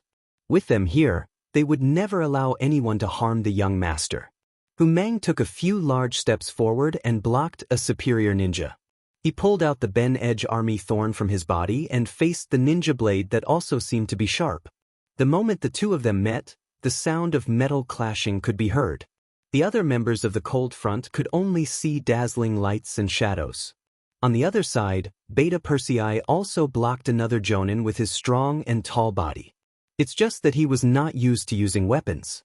When facing the sharp ninja's sword, he could only take step by step back and look for the opponent's flaws to counterattack. After retreating 5 steps, Yang Er stretched out his long arm, wanting to take advantage of his long body to snatch the ninja's sword from his opponent. But at this time, the situation suddenly changed. The Jonin who was in front of him suddenly disappeared without a trace. Ninjas were very fast, and this was the first time Yang Er came into contact with them, so when he found that his opponent was gone, he had a bad feeling in his heart, and the first thing he did was to look at his young master's position. And the worrying scene was playing out. The Jonin who had just disappeared had already come in front of Yang Chendong and handed the ninja's sword forward. The blade with a cold intent went straight to Yang Chendong's chest. It was so fast that many people only saw the shadow of the blade. Looking at this scene, Junko was so scared that she almost fainted and shouted, "No!" After that, her whole body staggered backward. Fortunately, Kobayashi had been paying attention to her and reached out to support her in time.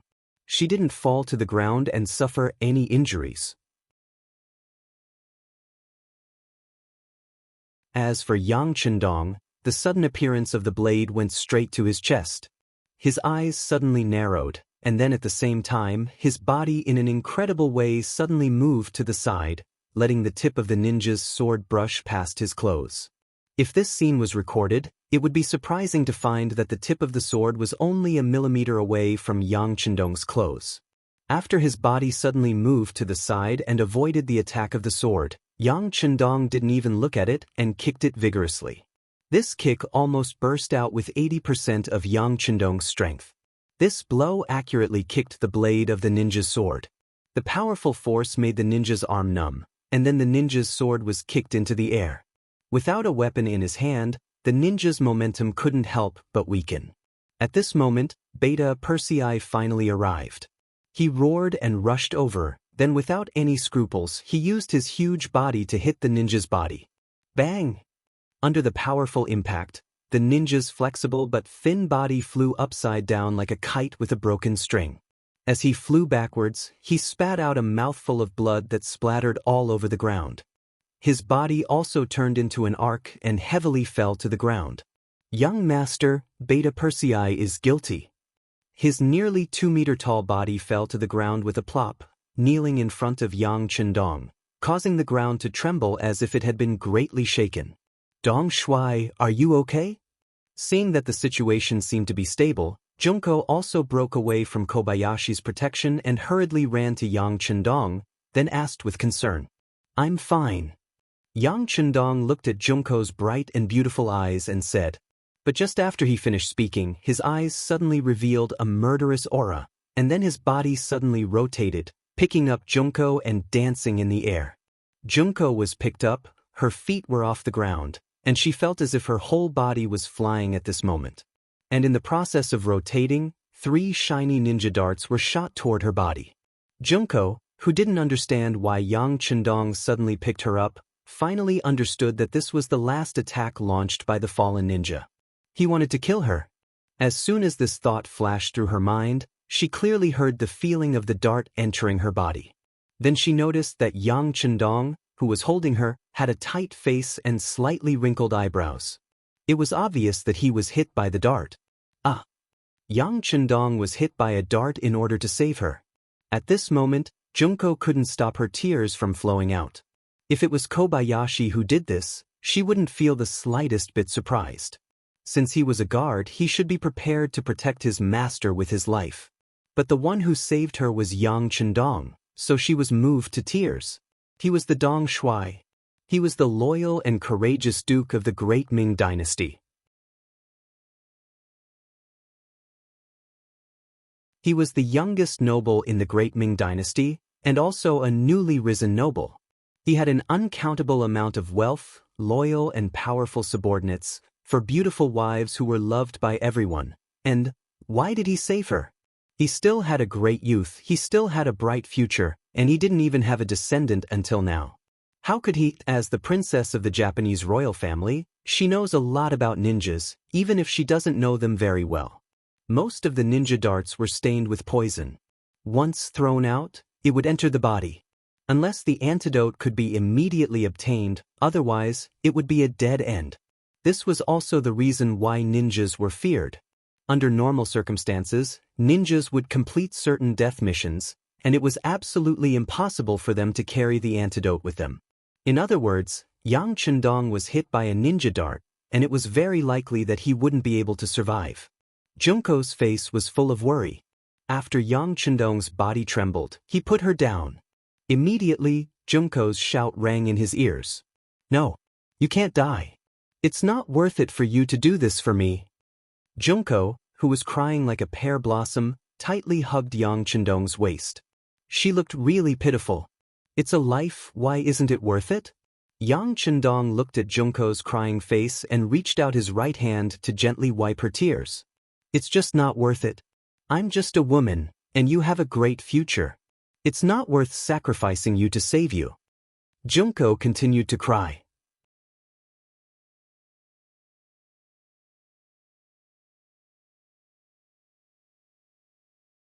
Chapter 267.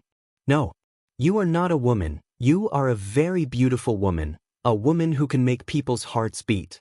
Yang Chendong looked at Junko's big eyes and said softly, You like me? Junko suddenly understood something and looked at Yang Chendong with a hint of gentleness. Yes, do you like me? Yang Chendong bravely admitted, then looked at Junko and asked seriously. In Yang Chendong's eyes, Junko was not only cute and beautiful, but also had a tenacious character that deeply attracted him. Especially when he knew that this woman learned a lot of knowledge and suffered a lot of unimaginable pain in order to strengthen the Japanese royal family, he felt even more distressed. Such a beautiful girl should be protected, instead of fighting like a man, or even risking her life. Junko didn't know how to answer for a moment, and her eyes flashed with a hint of panic. She was taught from a young age that she couldn't easily like a person, because she had a very important mission, and before she completed her mission, she couldn't easily say the word love. Seeing that Junko was avoiding something, Yang Chendong knew that she still had a psychological barrier, and if he couldn't take this opportunity to break through, it would be even more difficult to make her reveal her true feelings next time. For this reason, he continued to ask, What's wrong? Even now, can't you tell me the truth? I like you too. After being reminded, Junko suddenly remembered that Yang Chendong had been poisoned by the ninja dart, and perhaps he wouldn't be able to live happily. At this time, what was the point of confessing her true feelings to him? I like you too. Finally, Junko's psychological barrier was broken under this special circumstance. She said to Yang Chendong, I like you, and I have liked you since a long time ago. Even if you have other women, I am willing to be one of them, but, all right, that's enough. Hearing Junko's confession, Yang Chendong nodded with satisfaction. He then released his hand from Junko's slender waist, turned around and walked towards the jonin who was groaning on the ground. Yang Chendong walked in front of the jonin, and a handgun appeared in his hand.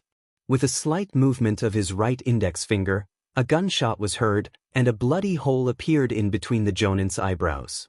Blood was flowing out non-stop. After finishing off the jonin who threw the ninja dart, Yang Chendong slowly turned his head and looked at Beta Persei and said, I have taught you more than once that being merciful to the opponent is being cruel to ourselves. But just now, this man who was about to die launched his final attack and almost took your young master's life. This time, all of you are at fault. Do you know your crimes?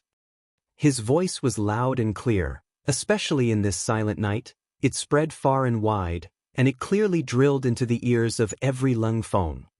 We are guilty. The sound of people kneeling on the ground was heard. Whether it was Beta Persei, Tiger's Mane who just killed a jonin, Xiao Vi and the others from the first guard, or the Lung Feng who came out to carry out the mission, they all knelt on the ground in an orderly manner. Everyone's eyes flashed with shame and regret. Yang Chendong didn't seem to be satisfied with everyone kneeling down and admitting their mistakes, nor did he intend to forgive them. Instead, he continued to say, Today's matter will be written in the history of Lung Feng, and it will make all future generations vigilant. It's an honor that every one of your names will be recorded in the history of Lung Feng. This may be a disgrace, but since you are following this young master, you have to do your best. If you don't have the ability to do so, or if you don't have enough self-awareness, then you can apply to leave. This young master won't force you. Now, go and kill all those assassins. Remember, it's not a disgrace to kill a dead person or someone who is about to die. On the contrary, it's a way to take responsibility for yourself and respect your opponent. Do you understand? Understood. Dozens of people answered in unison. Although the effect of the flare had already worn off, the place returned to darkness. But everyone still lowered their heads in shame.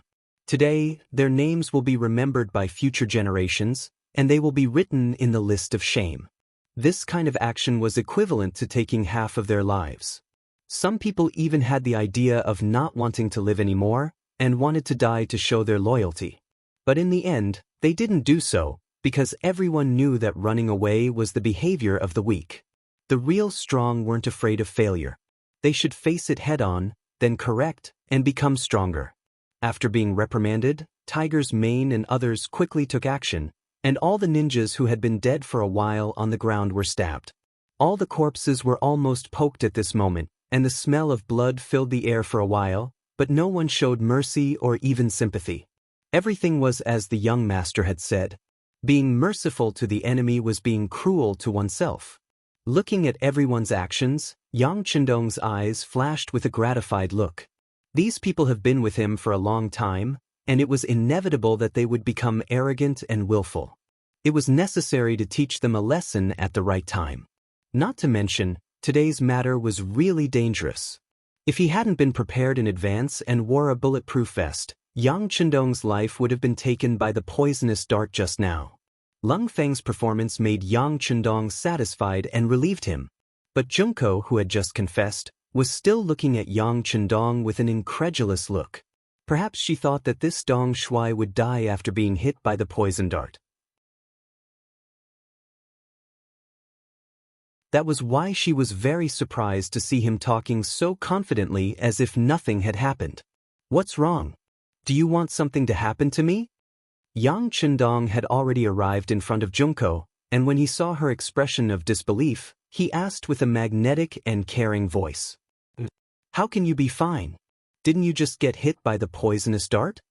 Junko asked instinctively, blinking her big eyes, looking forward to Yang Chendong's explanation. Yang Chendong never liked to explain, because only when he did something wrong, he would explain, and only when he faced stupid people would he explain. First, he didn't do anything wrong, and second, Junko was very smart, so such an explanation was even more unnecessary. Idiot, how can a small poisonous dart hurt this young master? You should have heard of my legend, I am the god of war, invincible. But you, why did you suddenly leave Yang village without even saying goodbye?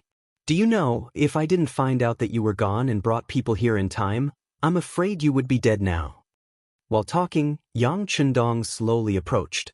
When the distance between them was less than an arm's length, he squatted down slightly, stretched out his hands, and abruptly lifted Junko up into the air. Her body suddenly left the ground. This change surprised Junko, who was still in the state of thinking. From childhood to adulthood, the only one who dared to do this to her was her father. Now being carried by Yang Chendong, who was only a few years older than her and was also young, it would be strange if she didn't shout in surprise. Just as she shouted, before she could do anything to struggle, Yang Chendong's caring voice sounded in her ears. It's so cold, but you're still wearing so little, aren't you afraid of getting sick? Alright, my embrace is still warm. Now, you just have to stay in there obediently. As soon as he finished speaking, Yang Chendong took large strides and turned around, heading in the direction of the Yang family manor. On both sides of him were Captain Chiu Vi and the members of the 1st Guard Squad. Such a scene, such an atmosphere, made Junko, who originally wanted to struggle, forget everything. Because Yang Chendong's arms were so warm that she couldn't bear to leave. More importantly, she found that she actually liked this feeling, this temperature, this breath. Junko didn't make any struggle, letting Yang Chendong carry her to Yang village. Kobayashi, who was behind her, didn't have such good treatment. Beta Persei strode in front of him with a fierce face. Do you want to walk on your own, or do you want me to carry you? I'll walk on my own. Kobayashi felt the strong anger coming from Beta Persei's body. He had already experienced this person's power, so he was really afraid. He was really afraid that if he answered a little slower, the other party would heavily injure him and then carry him back to Yang village. In that case, even if he was lucky enough to not die, he would probably lose a layer of skin. Tiger's mane and the Lung Feng stayed behind to clean up the battlefield. This was also something that the elite Lung Feng were very good at. Soon, a big pit appeared, and the bodies of the 43 ninjas were buried in the ground. When the soil was finally covered, after a night of cold wind, it would be difficult to find this place. After only half an hour, the originally lively place became quiet again. When the wind blew, the place returned to the silence of the night. The Japanese diplomatic mission in the capital. The sky was almost bright, but there was still no news. Kimura Yoshida was furious. He raised his hand and slapped Captain Qi Shang's face. He roared angrily, "What the hell is going on? Why did you send so many people, but none of them came back? Give me an explanation." Qi Shang lowered his head and answered, but his face showed that he was very wronged. This was Kimura's plan, and he was the one who sent the ninjas. Now he was asked to explain. What could he say? What could he explain? Investigate, send someone to investigate. I want to know where these people went. I want to know if Yang Village still exists. Kimura Yoshida's angry voice continued to sound. Qi Shang left the room as if he had been granted amnesty, and then a large number of people were sent out. As soon as the gate opened, they would go out of the city to investigate and inquire about the news. For the matter of 43 ninjas disappearing without any reason, even Ikegami was very curious.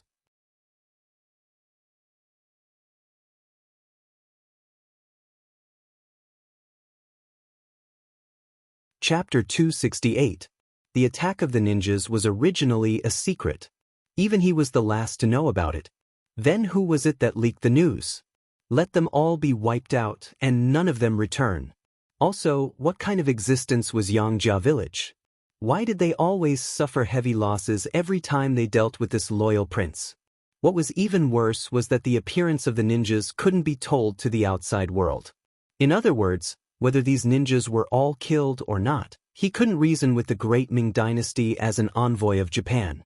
After arranging for Qi Shang to investigate the disappearance of the ninjas, Kimura Yoshida went straight to the Ministry of Rights in a palanquin. Today, the great Ming dynasty was still in its prosperous period. As for Japan, it was still a huge monster. But this didn't mean that they didn't dare to speak to the strong. On the other hand, General Ashikaga Yoshimasa, who stood behind Kimura Yoshida, belonged to the hardline faction. Perhaps it was because they grew up in Japan, they were used to being short-sighted. They were used to thinking that everything revolved around them. With this thought in mind, Kimura Yoshida was instructed before this trip. He must return to Princess Junko. For this purpose, he could even threaten the great Ming dynasty. Under the policy of banning the sea, not long after the great Ming dynasty was defeated by the Wala, the great Ming dynasty was divided into two. He was confident that the great Ming dynasty wouldn't be willing to offend them and treat them as enemies. In the Ministry of Rights, the chief official on duty today was Left Assistant Minister He Wenyuan. He became a scholar when he was young, and then he finally stepped on the path of Jinshi. He became one of the representatives of scholars and one of the supporters of Confucianism. He was still very principled. When He Wenyuan saw the arrogant Kimura Yoshida in the reception room and learned that this person actually asked the great Ming dynasty to unconditionally release the previous envoy Aoki Yuki and return the Japanese merchants who were imprisoned in Yangjia Village to them, He Wenyuan's face became very ugly. Emissary Mu, Emissary Green would committed a crime in the capital of my great Ming, almost injuring an important official of my great Ming. The implications of this matter are too great for me to say anything about, so it's best not to speak of it. As for your second request, I don't know what's going on with that Japanese businessman you mentioned. However, as far as I know, there aren't any merchants imprisoned in Yang Manor. I'm very suspicious of the reliability and veracity of your source of information. Faced with the aggressive Kimura Yoshida, He Wenyuan retorted. Putting aside the fact that Yang Chendong's writing style was excellent, He Wenyuan admired it. With Dong Shuai's reputation alone, why would he need to confine anyone? Not to mention that he was a merchant from another race. If it had been someone else, it would have been possible. After all, businessmen were rich, and they could always get some benefits by capturing them.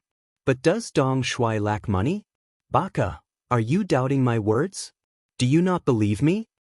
Being blocked by He Wenyuan's words, Kimura Yoshida was naturally very angry, and his tone naturally carried the fire of anger. This isn't a matter of whether I believe you or not. This official is only speaking based on the facts. Since you don't have any evidence, forgive this official for being unable to believe your words. Also, please pay attention to your wording. As far as I know, the word baka doesn't mean anything good, right? He Wenyuan didn't understand Japanese, but looking at Kimura Yoshida's expression, he guessed that it shouldn't be something good, so he reminded him. Here, it has to be said that the ancient people of China were broad-minded. They always regarded themselves as a great country, and in accordance with the principle of broad-mindedness, they rarely did anything aggressive. When they were strong, their opponents would often submit to them and pay tribute, and the dirty things they had done before would be forgotten. And once China entered a period of weakness, those small countries that once seemed obedient would jump out one by one, wanting to get a share of the benefits. Under the cycle, the country's territory was getting smaller and smaller, and the feeling it gave people was getting more and more kind. Because Kimura Yoshida understood this, he wasn't afraid of the Great Ming. First, he would scare them to achieve his goal. If the tough method didn't work, he would bow his head and admit his mistake, and there would be no danger. How could a country that forbade the sea pose a threat to Japan, which was surrounded by the sea? With this in mind, Kimura Yoshida naturally didn't take He Wenyuan's reminder seriously. On the contrary, his eyes narrowed, and a cold light flashed in them. Assistant Minister this ambassador received the order of our Emperor and General Ashikaga Yoshimasa to bring the Japanese businesswoman back to Japan. In order to achieve this goal, we have prepared everything. Do you know everything? If you refuse to hand her over, it will be a contempt to our country, and this is something that our Emperor and General can't allow. If you must do this, then we don't mind gathering thousands of warships. When the time comes, if the army really presses on the border, I don't know if the newly ascended emperor can withstand it. The more Kimura Yoshida spoke, the more ruthless and murderous Kimura Yoshida's voice became. When He Wenyuan heard these words, he trembled all over. Scholars rely on their knowledge and mouth, and they are not proficient in things like war. Otherwise, the ancient people wouldn't have left behind a famous saying, when a scholar meets a soldier, it's impossible to reason with him. Kimura Yoshida suddenly said that they might declare war on the Great Ming because of this matter, which made He Wenyuan realize the importance of this matter. At this moment, this matter was not something he could handle. After a moment of hesitation, he replied, "All right, I understand your request. I will report this matter to our emperor. At the very least, I'll have to ask the envoy to wait for 2 days to see what the outcome will be." Seeing that the threat seemed to be effective, Kimura Yoshida nodded happily. "All right, this envoy will wait for news from your country, but please hurry. After all, this envoy has a good temper, but it doesn't mean that our emperor and general have the same temper." The meeting was over. Kimura Yoshida left the Ministry of Rights Yamen with a smug look on his face. Soon, He Wenyuan's sedan also left the Yamen and went straight to Minister Hu Zhao's residence. He Wenyuan's sudden visit made Hu Zhao, who was resting at home, change into an official's robe and receive the guest in the main hall. Needless to say, Hu Zhao could feel that something big must have happened for the left assistant minister to come in such a hurry. Sure enough, when He Wenyuan explained his meeting with Kimura Yoshida in detail, Hu Zhao's eyes wrinkled. According to the ancestral teachings of the Great Ming, that is, the great Emperor Yongle, Zhu Di, the great emperor of the Ming dynasty, personally led his troops on a 10,000-li expedition to sweep away the Desert Empress for the second time and return to the imperial court in Beijing. Our dynasty's national power is supreme, it surpasses the ancient times. It controls the north, invades the west, the south, the west, and the barbarians of the west. These words were, no marriage, no reparations, no ceding of land, and no tribute. There was also the meaning of the emperor guarding the country and the emperor dying for the country. It was just that the Great Ming was now divided into two and had just fought a great battle with the Walla. It could be said that the Great Ming had suffered heavy losses, and the elites were all dead. Although the military recruitment had now begun, it would take time to recover to its peak. At this moment, if Japan attacked the border at sea, it would undoubtedly be a headache for the Daizong Emperor. We can't fight. Hu Shao hesitated for a moment before giving an answer that was close to the bottom line.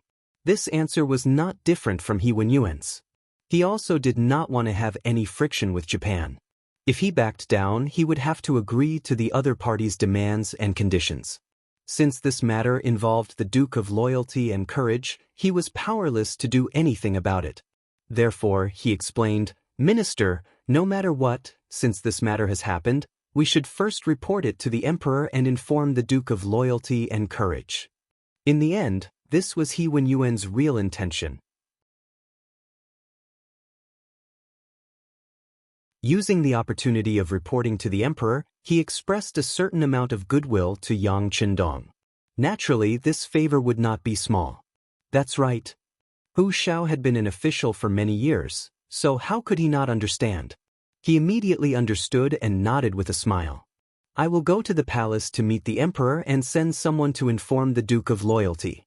Minister He, please go back first. The Ministry of Rights still needs someone to be on duty." "Yes, Minister." Since he had sent out his goodwill, He Wenyuan naturally should also leave. After the two of them greeted each other, they went their separate ways. Imperial Palace Main Hall. Hu Shao was standing in front of the Daizong Emperor, Zhu Qiyu, and recounted everything that He Wenyuan had reported. After he finished speaking, he quickly closed his mouth. The Emperor needed time to think, and as an official, he only needed to report the matter. As for how to deal with it would be up to the Emperor to decide. "How dare you!" After listening to Hu Zhao's explanation, Zhu Qiyu immediately slammed the dragon table angrily, his chest heaving up and down violently. It was obvious that he was extremely angry at this moment. No matter what, the blood of the Zhu family still flowed in his body, so he still had some courage. When the Great Ming Dynasty was at its peak, Japan, modern-day Japan, was one of the Great Ming Dynasty's vassal states, and also one of the non-conquering states. When were they not obedient children in front of the Great Ming Dynasty? Only a few years had passed, so how could they have the courage to clamor? At this moment, Zhu Qiyu really wanted to lift the ban on the sea in anger. He believed that with the Great Ming Dynasty's national strength, they would be able to become one of the overlords of the sea again in a few years. At that time, Japan would always be under the attack of the Great Ming Dynasty. However, this thought was just a moment of anger, and he quickly calmed his anger. It was not because of anything else, but because the new army had just been established, the firearms battalion had been rebuilt, and new firearms were also being developed. All of these required a lot of manpower and material resources. As a result, he did not have the ability to do other things.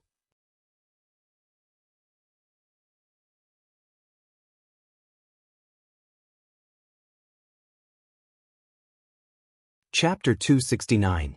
Your Majesty, please calm down. In my humble opinion, since this matter involves the Duke of Loyalty and Courage, let him handle it. Chief Steward Jin Ing, who was standing to the side, saw Zhu Qiyu's weakness under his anger. He quickly gave Zhu Qiyu a way out of the situation. When Hu Shao heard that the matter was to be handled by Yang Qindong, he immediately understood what Jin Ing meant. He wanted to speak up to stop him, but Zhu Qiyu had already spoken. That's right. Since this matter involves the Duke of Loyalty and Courage, let him handle it first. Zhu Qiyu knew that this was a way out of the situation. He immediately took advantage of the situation and pushed the troublesome matter out of the way. Let Yang Qindong handle it. If he was weak, then his title as the god of war would become a joke.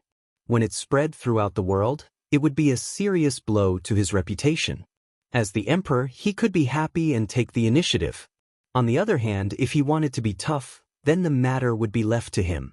When the time came, as the emperor, he only needed to say that the national treasury was empty.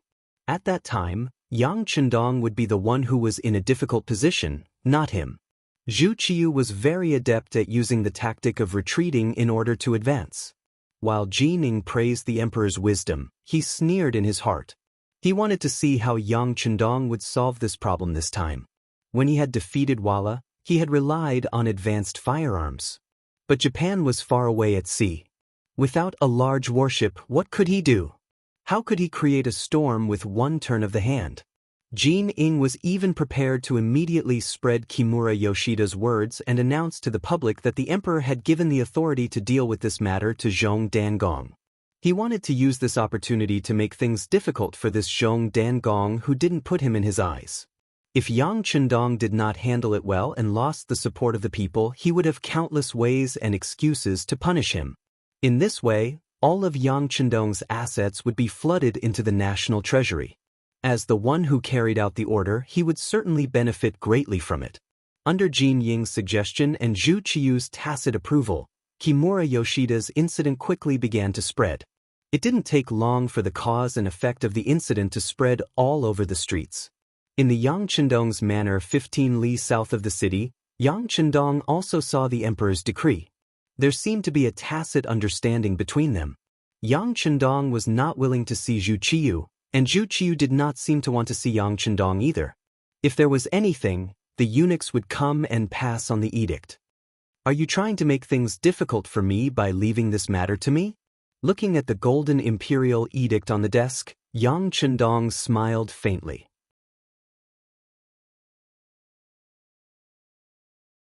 In the study, Junko had already dressed up and was standing beside Yang Chendong.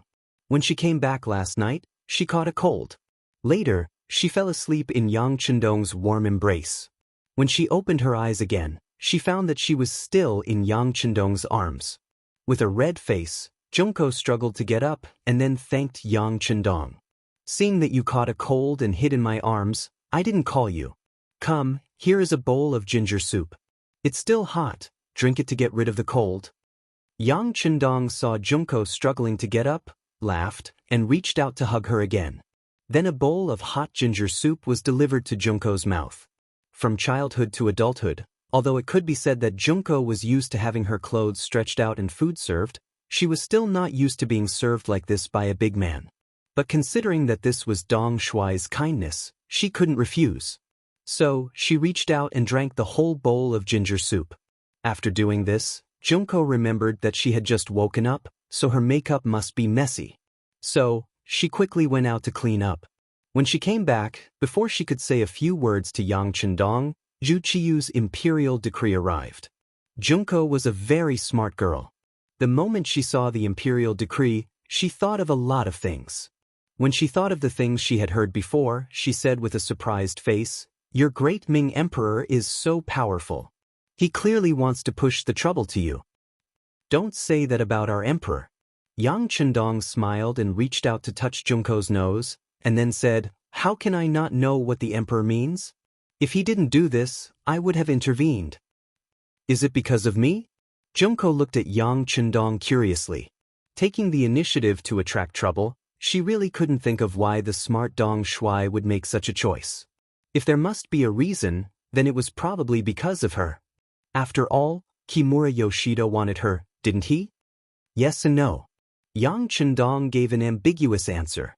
Few people who were born in China in the future had a good impression of Japan. Most of them even had a trace of resentment in their hearts, so they were called angry youths. Unfortunately, Yang Dong in his previous life was one of them. In this life, he became Yang Chendong, but this kind of thinking didn't change at all. Yang Chendong had both love and hate for this island country. What he hated was what they had done to China, and what he loved was their positive spirit. Perhaps because of the geographical location, they clearly knew that it was not easy to live. If they wanted to live a better life, they could only obtain resources through external expansion. The environment limited their thinking, so they had to do something to the nearby China. This was something that even Yang Chendong couldn't change.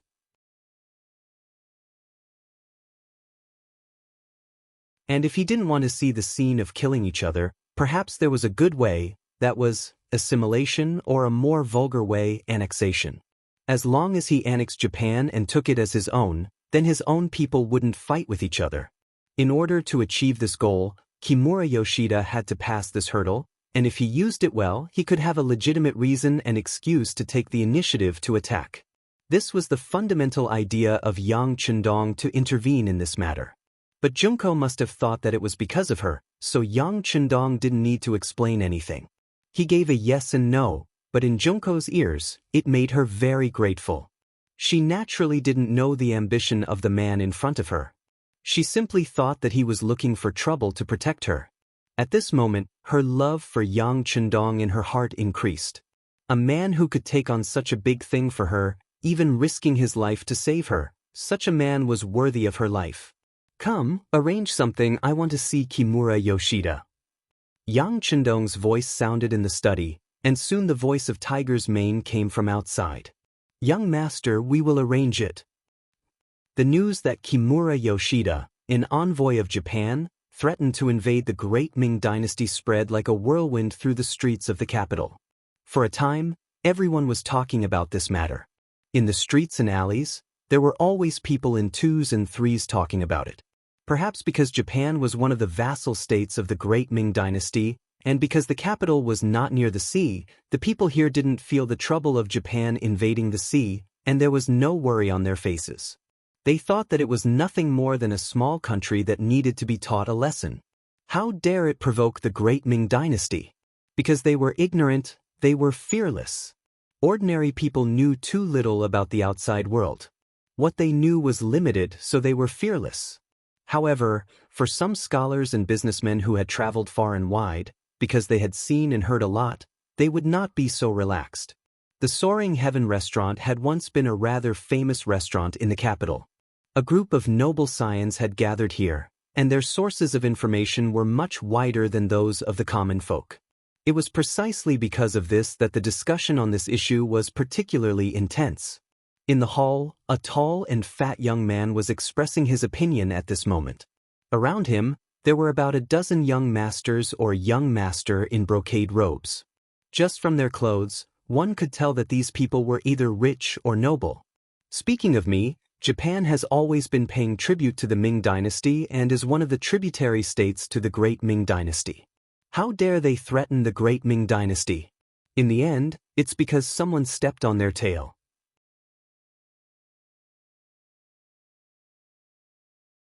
As the saying goes, even a rabbit bites when cornered, let alone a sea country. This person's voice was clear and precise, and after he finished speaking, the crowd began to cheer. Brother Bai's words are extremely correct. Then based on your words, as long as we don't push them too hard, Japan won't negotiate with us with such an attitude? There was no lack of flatterers in the crowd. On the surface, they were asking for advice, but in reality, they were praising. It can't be said to be completely correct. It's just the words of one side. Reality should be as such. As long as we can satisfy their demands and conditions, I presume that the situation can take a turn for the better at any time, the man called Brother Bai chuckled, his face flushed red with pride and excitement. Very good. You said it yourself that it's just the words of one side, and in reality, it really isn't entirely correct. A voice suddenly rang out, resounding through the main hall of the immortal abode. This voice caused the smug Brother Bai's expression to turn extremely unsightly. Looking at the source of the voice, one could see a handsome young master in a white robe. When he saw who had spoken, Brother Bai's expression became even more gloomy. Wang Si, what do you mean by this? The person who had spoken was a student of the Yang Clan Academy, Wang Si. He was also the grandson of the current Minister of Appointments, Wang Ji. Studying in the Yang Clan Academy wasn't all about studying hard every day. There were days off. In Yang Chendong's words, this was called striking a balance between work and rest. At the same time, he also encouraged his students to delve deeper into life, into the midst of the common people, to experience the various facets of life and understand the needs of the common people.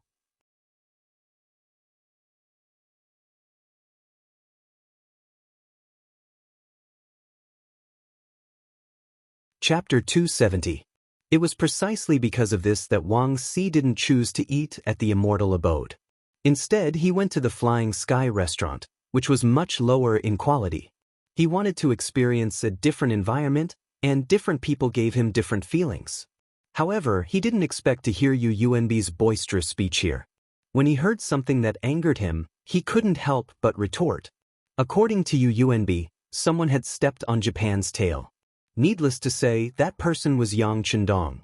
It was because Yang Chendong had taken in Junko that Kimura Yoshida was angered.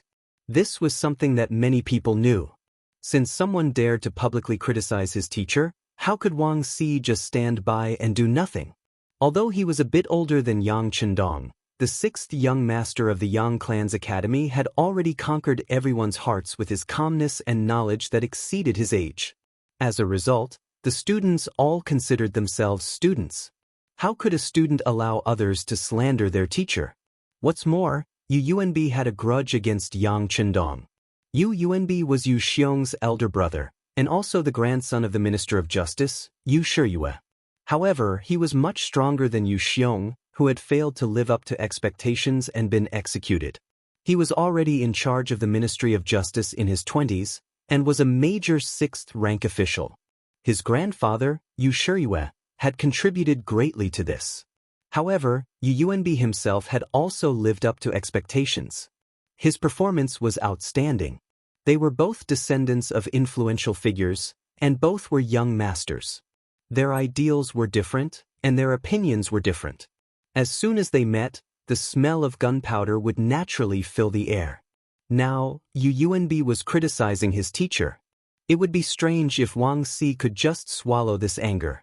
When Yu Yuanbi saw Wang Si's accusation, his face became very ugly at first, but soon returned to normal. He walked over with a smile and said, "I was wondering who it was. It turns out to be our editor Wang Si." Wang Si's previous position was Hanlin Academy editor, a 7th-level official position. "Oh, by the way, I heard that you have quit long ago. Now you are a student. You are really promising. If I remember correctly, you are only 1 year younger than me. Why are you getting worse and worse as you live? Why are you still so young?" Yu Yuanbi's sarcastic words fell into Wang Si's ears. His expression didn't change. After studying in the Yang clan's academy for several months, he had learned 70% of how to maintain one's temper. He knew when to get angry, and when to do so would only make his opponent angry. Therefore, he didn't pay attention to Yu Yuanbi's words. Instead, he corrected the topic and said, "Yu Yuanbi, this young master said that your analysis is wrong. Please don't change the topic."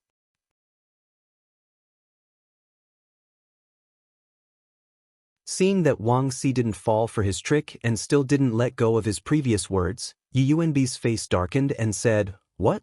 My mouth is on this young master's body. Do I need your permission to speak?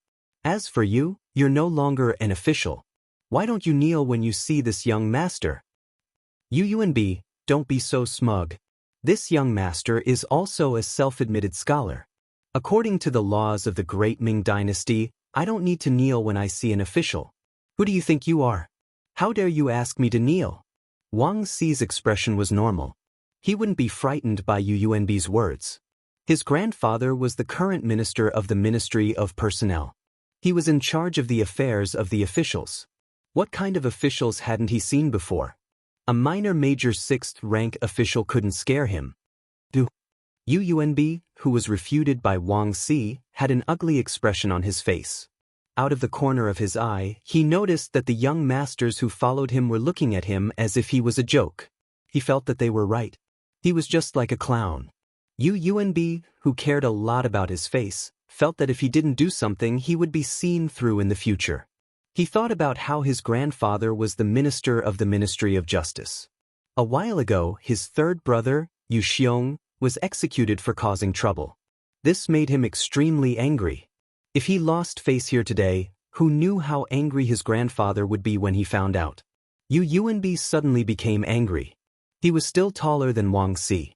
He clenched his fists and approached him step by step. "Wang Si, we've always minded our own business. Get out of here right now, and I'll pretend that you were never here." "Impossible. Unless you admit your mistake and apologize to the Duke of Loyalty, I won't leave. I'll even announce your matter to the world and let everyone judge what you said wrong." Wang Si noticed Yu Yuanbi's angry expression, but he wasn't afraid at all. He didn't waste his time in the Yang family academy. He ran and trained his body every day, so he had a stronger physique than the average young master. He wasn't afraid of Yu Yuanbi, who was also a young master. "Admit your mistake? Wang Si, I realize that after not seeing you for a few months, you haven't grown in other aspects, but your smarts have improved. All right, Then I'll show you which one is bigger, an apology or a fist. Yu Yuanbi attacked as he spoke. He swung his right fist at Wang Si.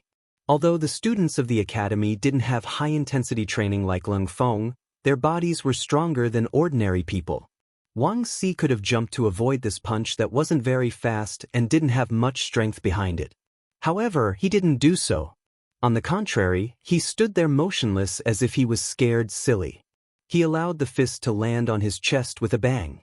After the punch landed, Wang Si's body trembled involuntarily and he took half a step back. Yu Yuanbi actually took the initiative to attack first. This scene shocked the other young masters and young master who were watching the show. They didn't have the background of these two people. Whether it was the Minister of the Ministry of Appointments or the Minister of the Ministry of Justice, they weren't people they could offend. For a moment, they stood there, not knowing what to do. They didn't dare to pull him back or reach out to help. Wang Si took half a step back from the punch, but there was no sign of pain on his face. On the contrary, he said calmly, everyone saw it. He was the one who made the first move. Since that's the case, don't blame me for being impolite. After he finished speaking, Wang Si, who had just taken half a step back, suddenly took half a step forward. Using the momentum of this half step, he stretched out his right arm and his entire right shoulder at the same time. Wang Si rotated his waist slightly. According to his usual training, Wang Si injected all the strength in his body into his right shoulder. Then he punched out and hit Yu Yuanbi's body that hadn't retreated in time. One used brute force, while the other used skill and the strength of his entire body. Both punched out, but it was obvious who had the upper hand. With just one punch, Yu Yuanbi couldn't help but stagger and fall back as if he had lost his balance. Wang Si, who didn't show mercy, was excited when he saw that his punch was effective. He flew up and followed up, throwing out 2 more punches. One of the punches hit Yu Yuanbi's nose. Immediately, the sound of bone breaking rang out, followed by blood flowing out. This punch hurt Yu Yuanbi so much that tears flowed out. When he reached out and touched his nose and felt blood, his expression changed drastically. He couldn't help but exclaim, "Murder, murder." He was no match for Wang Si at all. After taking 3 punches in a row, Yu Yuanbi could only keep running away. As he ran, he shouted at the young master and young masters who were watching the show, "Are you just going to watch like this? If I'm beaten to death here, all of you will be sued. Don't you know that?" Only then did everyone's attention return to the present with this shout. At that moment, everyone's expression changed drastically. They began to surround Wang Si. From the looks of it, they clearly wanted to stop him and make him stop. But how could Wang Si, who was in the mood to fight, stop so easily? After a few punches, he found that the simple fighting skills he learned in the Yang Academy were so effective. Wang Si wouldn't be polite.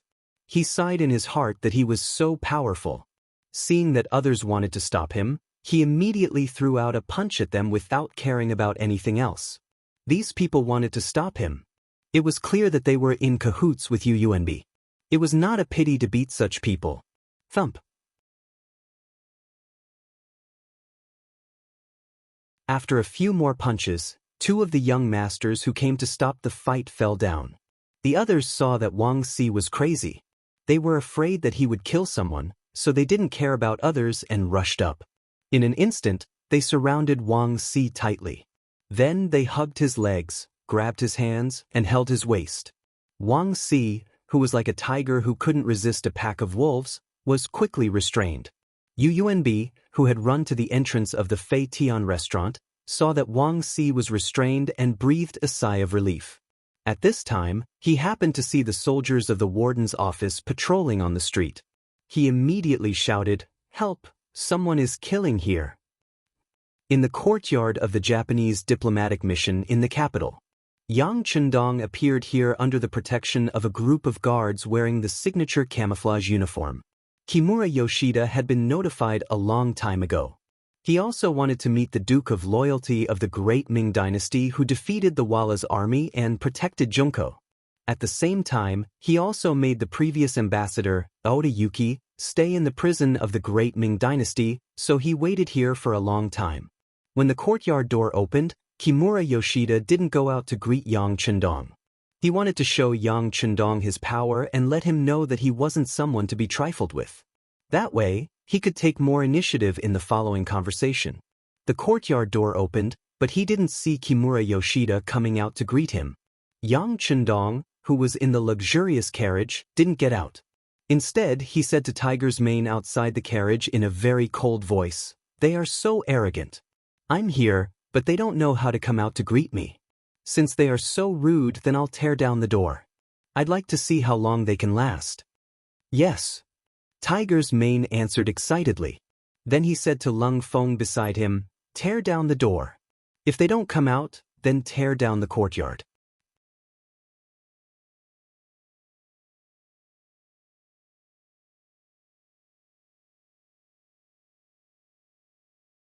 Chapter 271. Lung Feng and his brothers were all young people, and they were not afraid of making a big deal out of it. Now that they had received orders from the sixth young master, how could they be courteous? Immediately, their eyes lit up as they took out their military knives and began to tear down the door. Very soon, the sound of clanking could be heard. In the courtyard, Kimura Yoshida was still sitting in the main hall. Beside him stood the leader of the guards, Ikegami, and a group of Japanese samurai. The purpose of this battle was to intimidate Yang Chendong. It was said that this loyal duke of the great Ming dynasty had just turned 20 years old. What kind of courage could such a young man have? As for defeating the Walla's army, it was the work of the mercenaries. This was a well-known fact. A person like him should have been scared to death when he saw such a battle. While Kimura Yoshida was still imagining what would happen to this young brave loyal guild member, a samurai suddenly rushed in with a gloomy face. "Not good, not good, they are tearing down the door." "What do you mean by tearing down the gate?" "Poor they." Kimura Yoshida was stunned when he heard the news, but soon he understood what was going on. When he heard that the other party was tearing down the gate, his anger couldn't be stopped. The gate was equivalent to a person's face. If it was really torn down, it was no different from a slap in the face. He knew that this bold and loyal princess had a temper, but he didn't expect her to be so bad-tempered. She didn't even meet him, and she gave him such a big gift. Kimura Yoshida, who had fainted, didn't feel good. He sat there and didn't make any sound. Until Ikegami reminded him. "Kimura-kun, we can't let them tear down the gate. If that's the case, we will lose face." Yes, go and stop them. If it doesn't work, we can use force to stop them." Kimura Yoshida, who was reminded by Ikegami, quickly regained his senses and ordered Ikegami. After receiving the order, Ikegami immediately rushed to the gate of the courtyard with more than 10 samurai. At this time, at the gate, more than half of the gate had been torn down. There were also many people of the great Ming dynasty who were standing here to watch the show. Ever since Jin Ing deliberately released the news, many people had gathered outside the Japanese diplomatic mission's compound. They wanted to see how their country's god of war would resolve this matter. Was he really going to lower his head, or was he going to be as domineering as before? Now, it seemed that he had made the right decision to come. Although the loyal duke was young, he was indeed hot-blooded. He tore down the door without saying a word. This was even more satisfying than watching a show. And during the process of removing the gate, who knows how many people were cheering? They were cheering for the Duke of Loyalty and Courage. They clapped their hands to express their satisfaction. "What are you doing? Do you know where this is? How dare you cause trouble here? Arrest them all." Qi Shang finally appeared. When he saw that there was only a frame on the left of the door, his eyes burned with anger. With Qi Shang's shout, more than 10 warriors behind him rushed out, heading straight for the Lung Feng soldiers who were prying open the door with their bayonets. "Take them down!"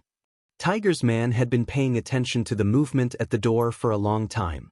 When he saw that the Japanese warriors were about to make a move, it was exactly what he wanted. Without saying a word, he gave the order to Captain Chiu Vi, who was standing beside him. As the captain of the first guard by Yang Chendong's side, Chiu Vi had a calm personality and excellent skills. When he heard Tiger's man's order, there was no way he would be polite. He personally led 10 of his team members to meet the seemingly aggressive Japanese warriors. The guards and the Japanese warriors were not on the same level at all. To be able to enter the guards and be responsible for the safety of the sixth young master, which one of them was not the best of the best. They were just dealing with ordinary Japanese samurai. To put it in a slightly exaggerated way, even if they were to let the other party use only one hand, they could still easily win. As Chio-V led his brothers to make a move, the Japanese warriors who rushed out were quickly knocked down to the ground one by one. Their important joints were hit hard, making them fall to the ground and constantly wail. Not only the ordinary Japanese warriors, but even Qi Shang could not escape. The captain of the guards, who was taken care of by Chio-V, was punched in the throat by the captain of the guards. He felt that it was very difficult to swallow. Then he was punched in the face and blood splashed out. When he was knocked down to the ground by a sweeping kick, he was completely passive and had no power to fight back. The Japanese warriors were knocked down to the ground, and the door frame was completely removed. When Yang Chendong's luxurious carriage could enter, the carriage drove into the courtyard and scrupulously. Behind them, the cheers of countless people of the great Ming dynasty could be heard. In the courtyard, Kimura Yoshida came out of the main hall and saw the luxurious carriage in front of him. Not seeing Qi Shang and his warriors, Kimura Yoshida's face became very ugly, but he was stubborn. In order to maintain the dignity of Japan, he still stood in place and shouted loudly, "Who are you? Why don't you salute me when you see me?" But as soon as he finished speaking, he was met with a raised whip. The whip hit him right in the middle, and a bloody wound appeared on Kimura Yoshida's body. It was Beta Persei, who was driving the carriage. This whip was a lesson for Kimura Yoshida. What a joke! The sixth young master was in the carriage. How could he allow others to shout there? Murder, murder.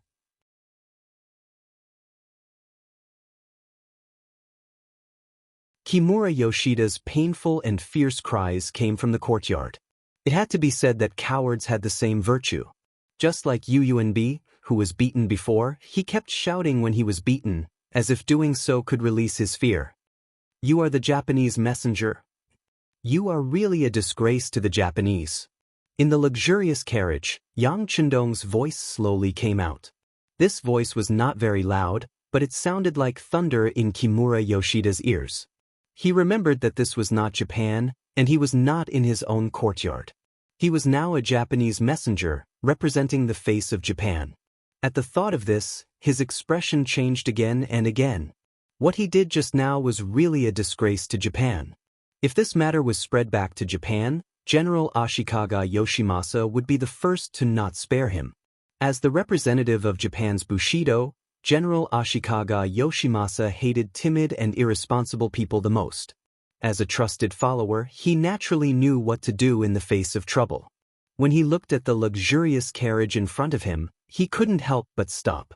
Then he tried his best to summon up his courage, raised his head, and said, "I am the envoy of Japan. You can't do this to me.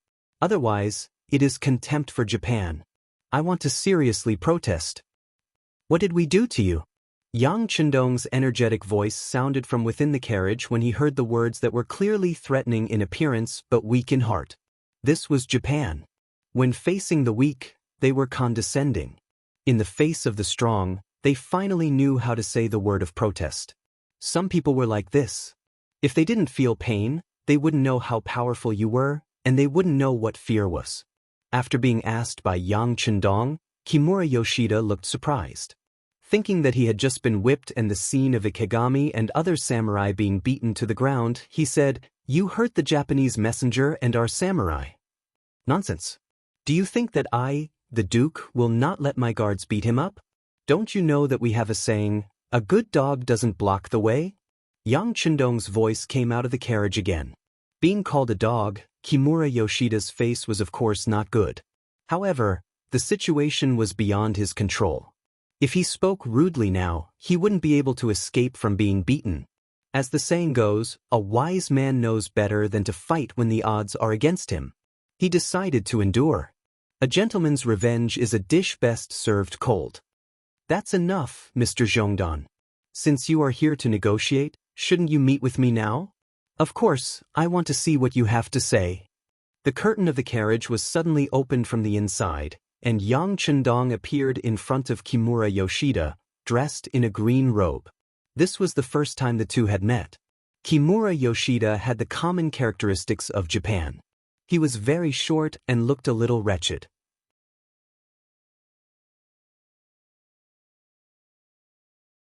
Compared to the tall and handsome Yang Chendong, in terms of appearance, the difference between the two was more than one grade. Not to mention, Kimura Yoshida was already a middle-aged man. In comparison, Yang Chendong was too young, even a little too young. Yang Chendong finally appeared. He jumped down from the carriage and landed in front of Kimura Yoshida. When he saw that the other party was still looking at him from head to toe, he showed a trace of displeasure and said, "What's wrong? Are you not going to salute me when you see me?" Being stared at by Yang Chendong's murderous eyes and his powerful aura, Kimura Yoshida couldn't help but agree. Then, he said respectfully, "The Japanese envoy greets Mr. Zhongdan of the Great Ming Dynasty." "Raise your head," Yang Chendong said magnanimously, then flicked his sleeves and looked like a gentleman. And this scene was seen by the commoners who were watching from outside. The gate was opened, and the people could directly see what was happening in the courtyard from the street.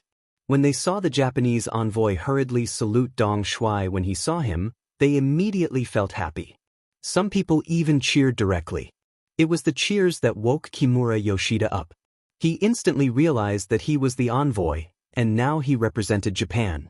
How could he bow his head in front of Yang Chendong? Kimura Yoshida was angry that Yang Chendong had humiliated him. He immediately raised his head and looked at Yang Chendong with resentment. You're tuning in to the Passion Pages YouTube channel. We're so grateful for your support, and don't forget to subscribe to join us on this incredible journey through captivating stories. Your generosity through donations truly makes a world of difference, as it's the primary source of revenue that allows me to expand and enhance this channel for you. Thank you from the bottom of my heart for being a part of this adventure.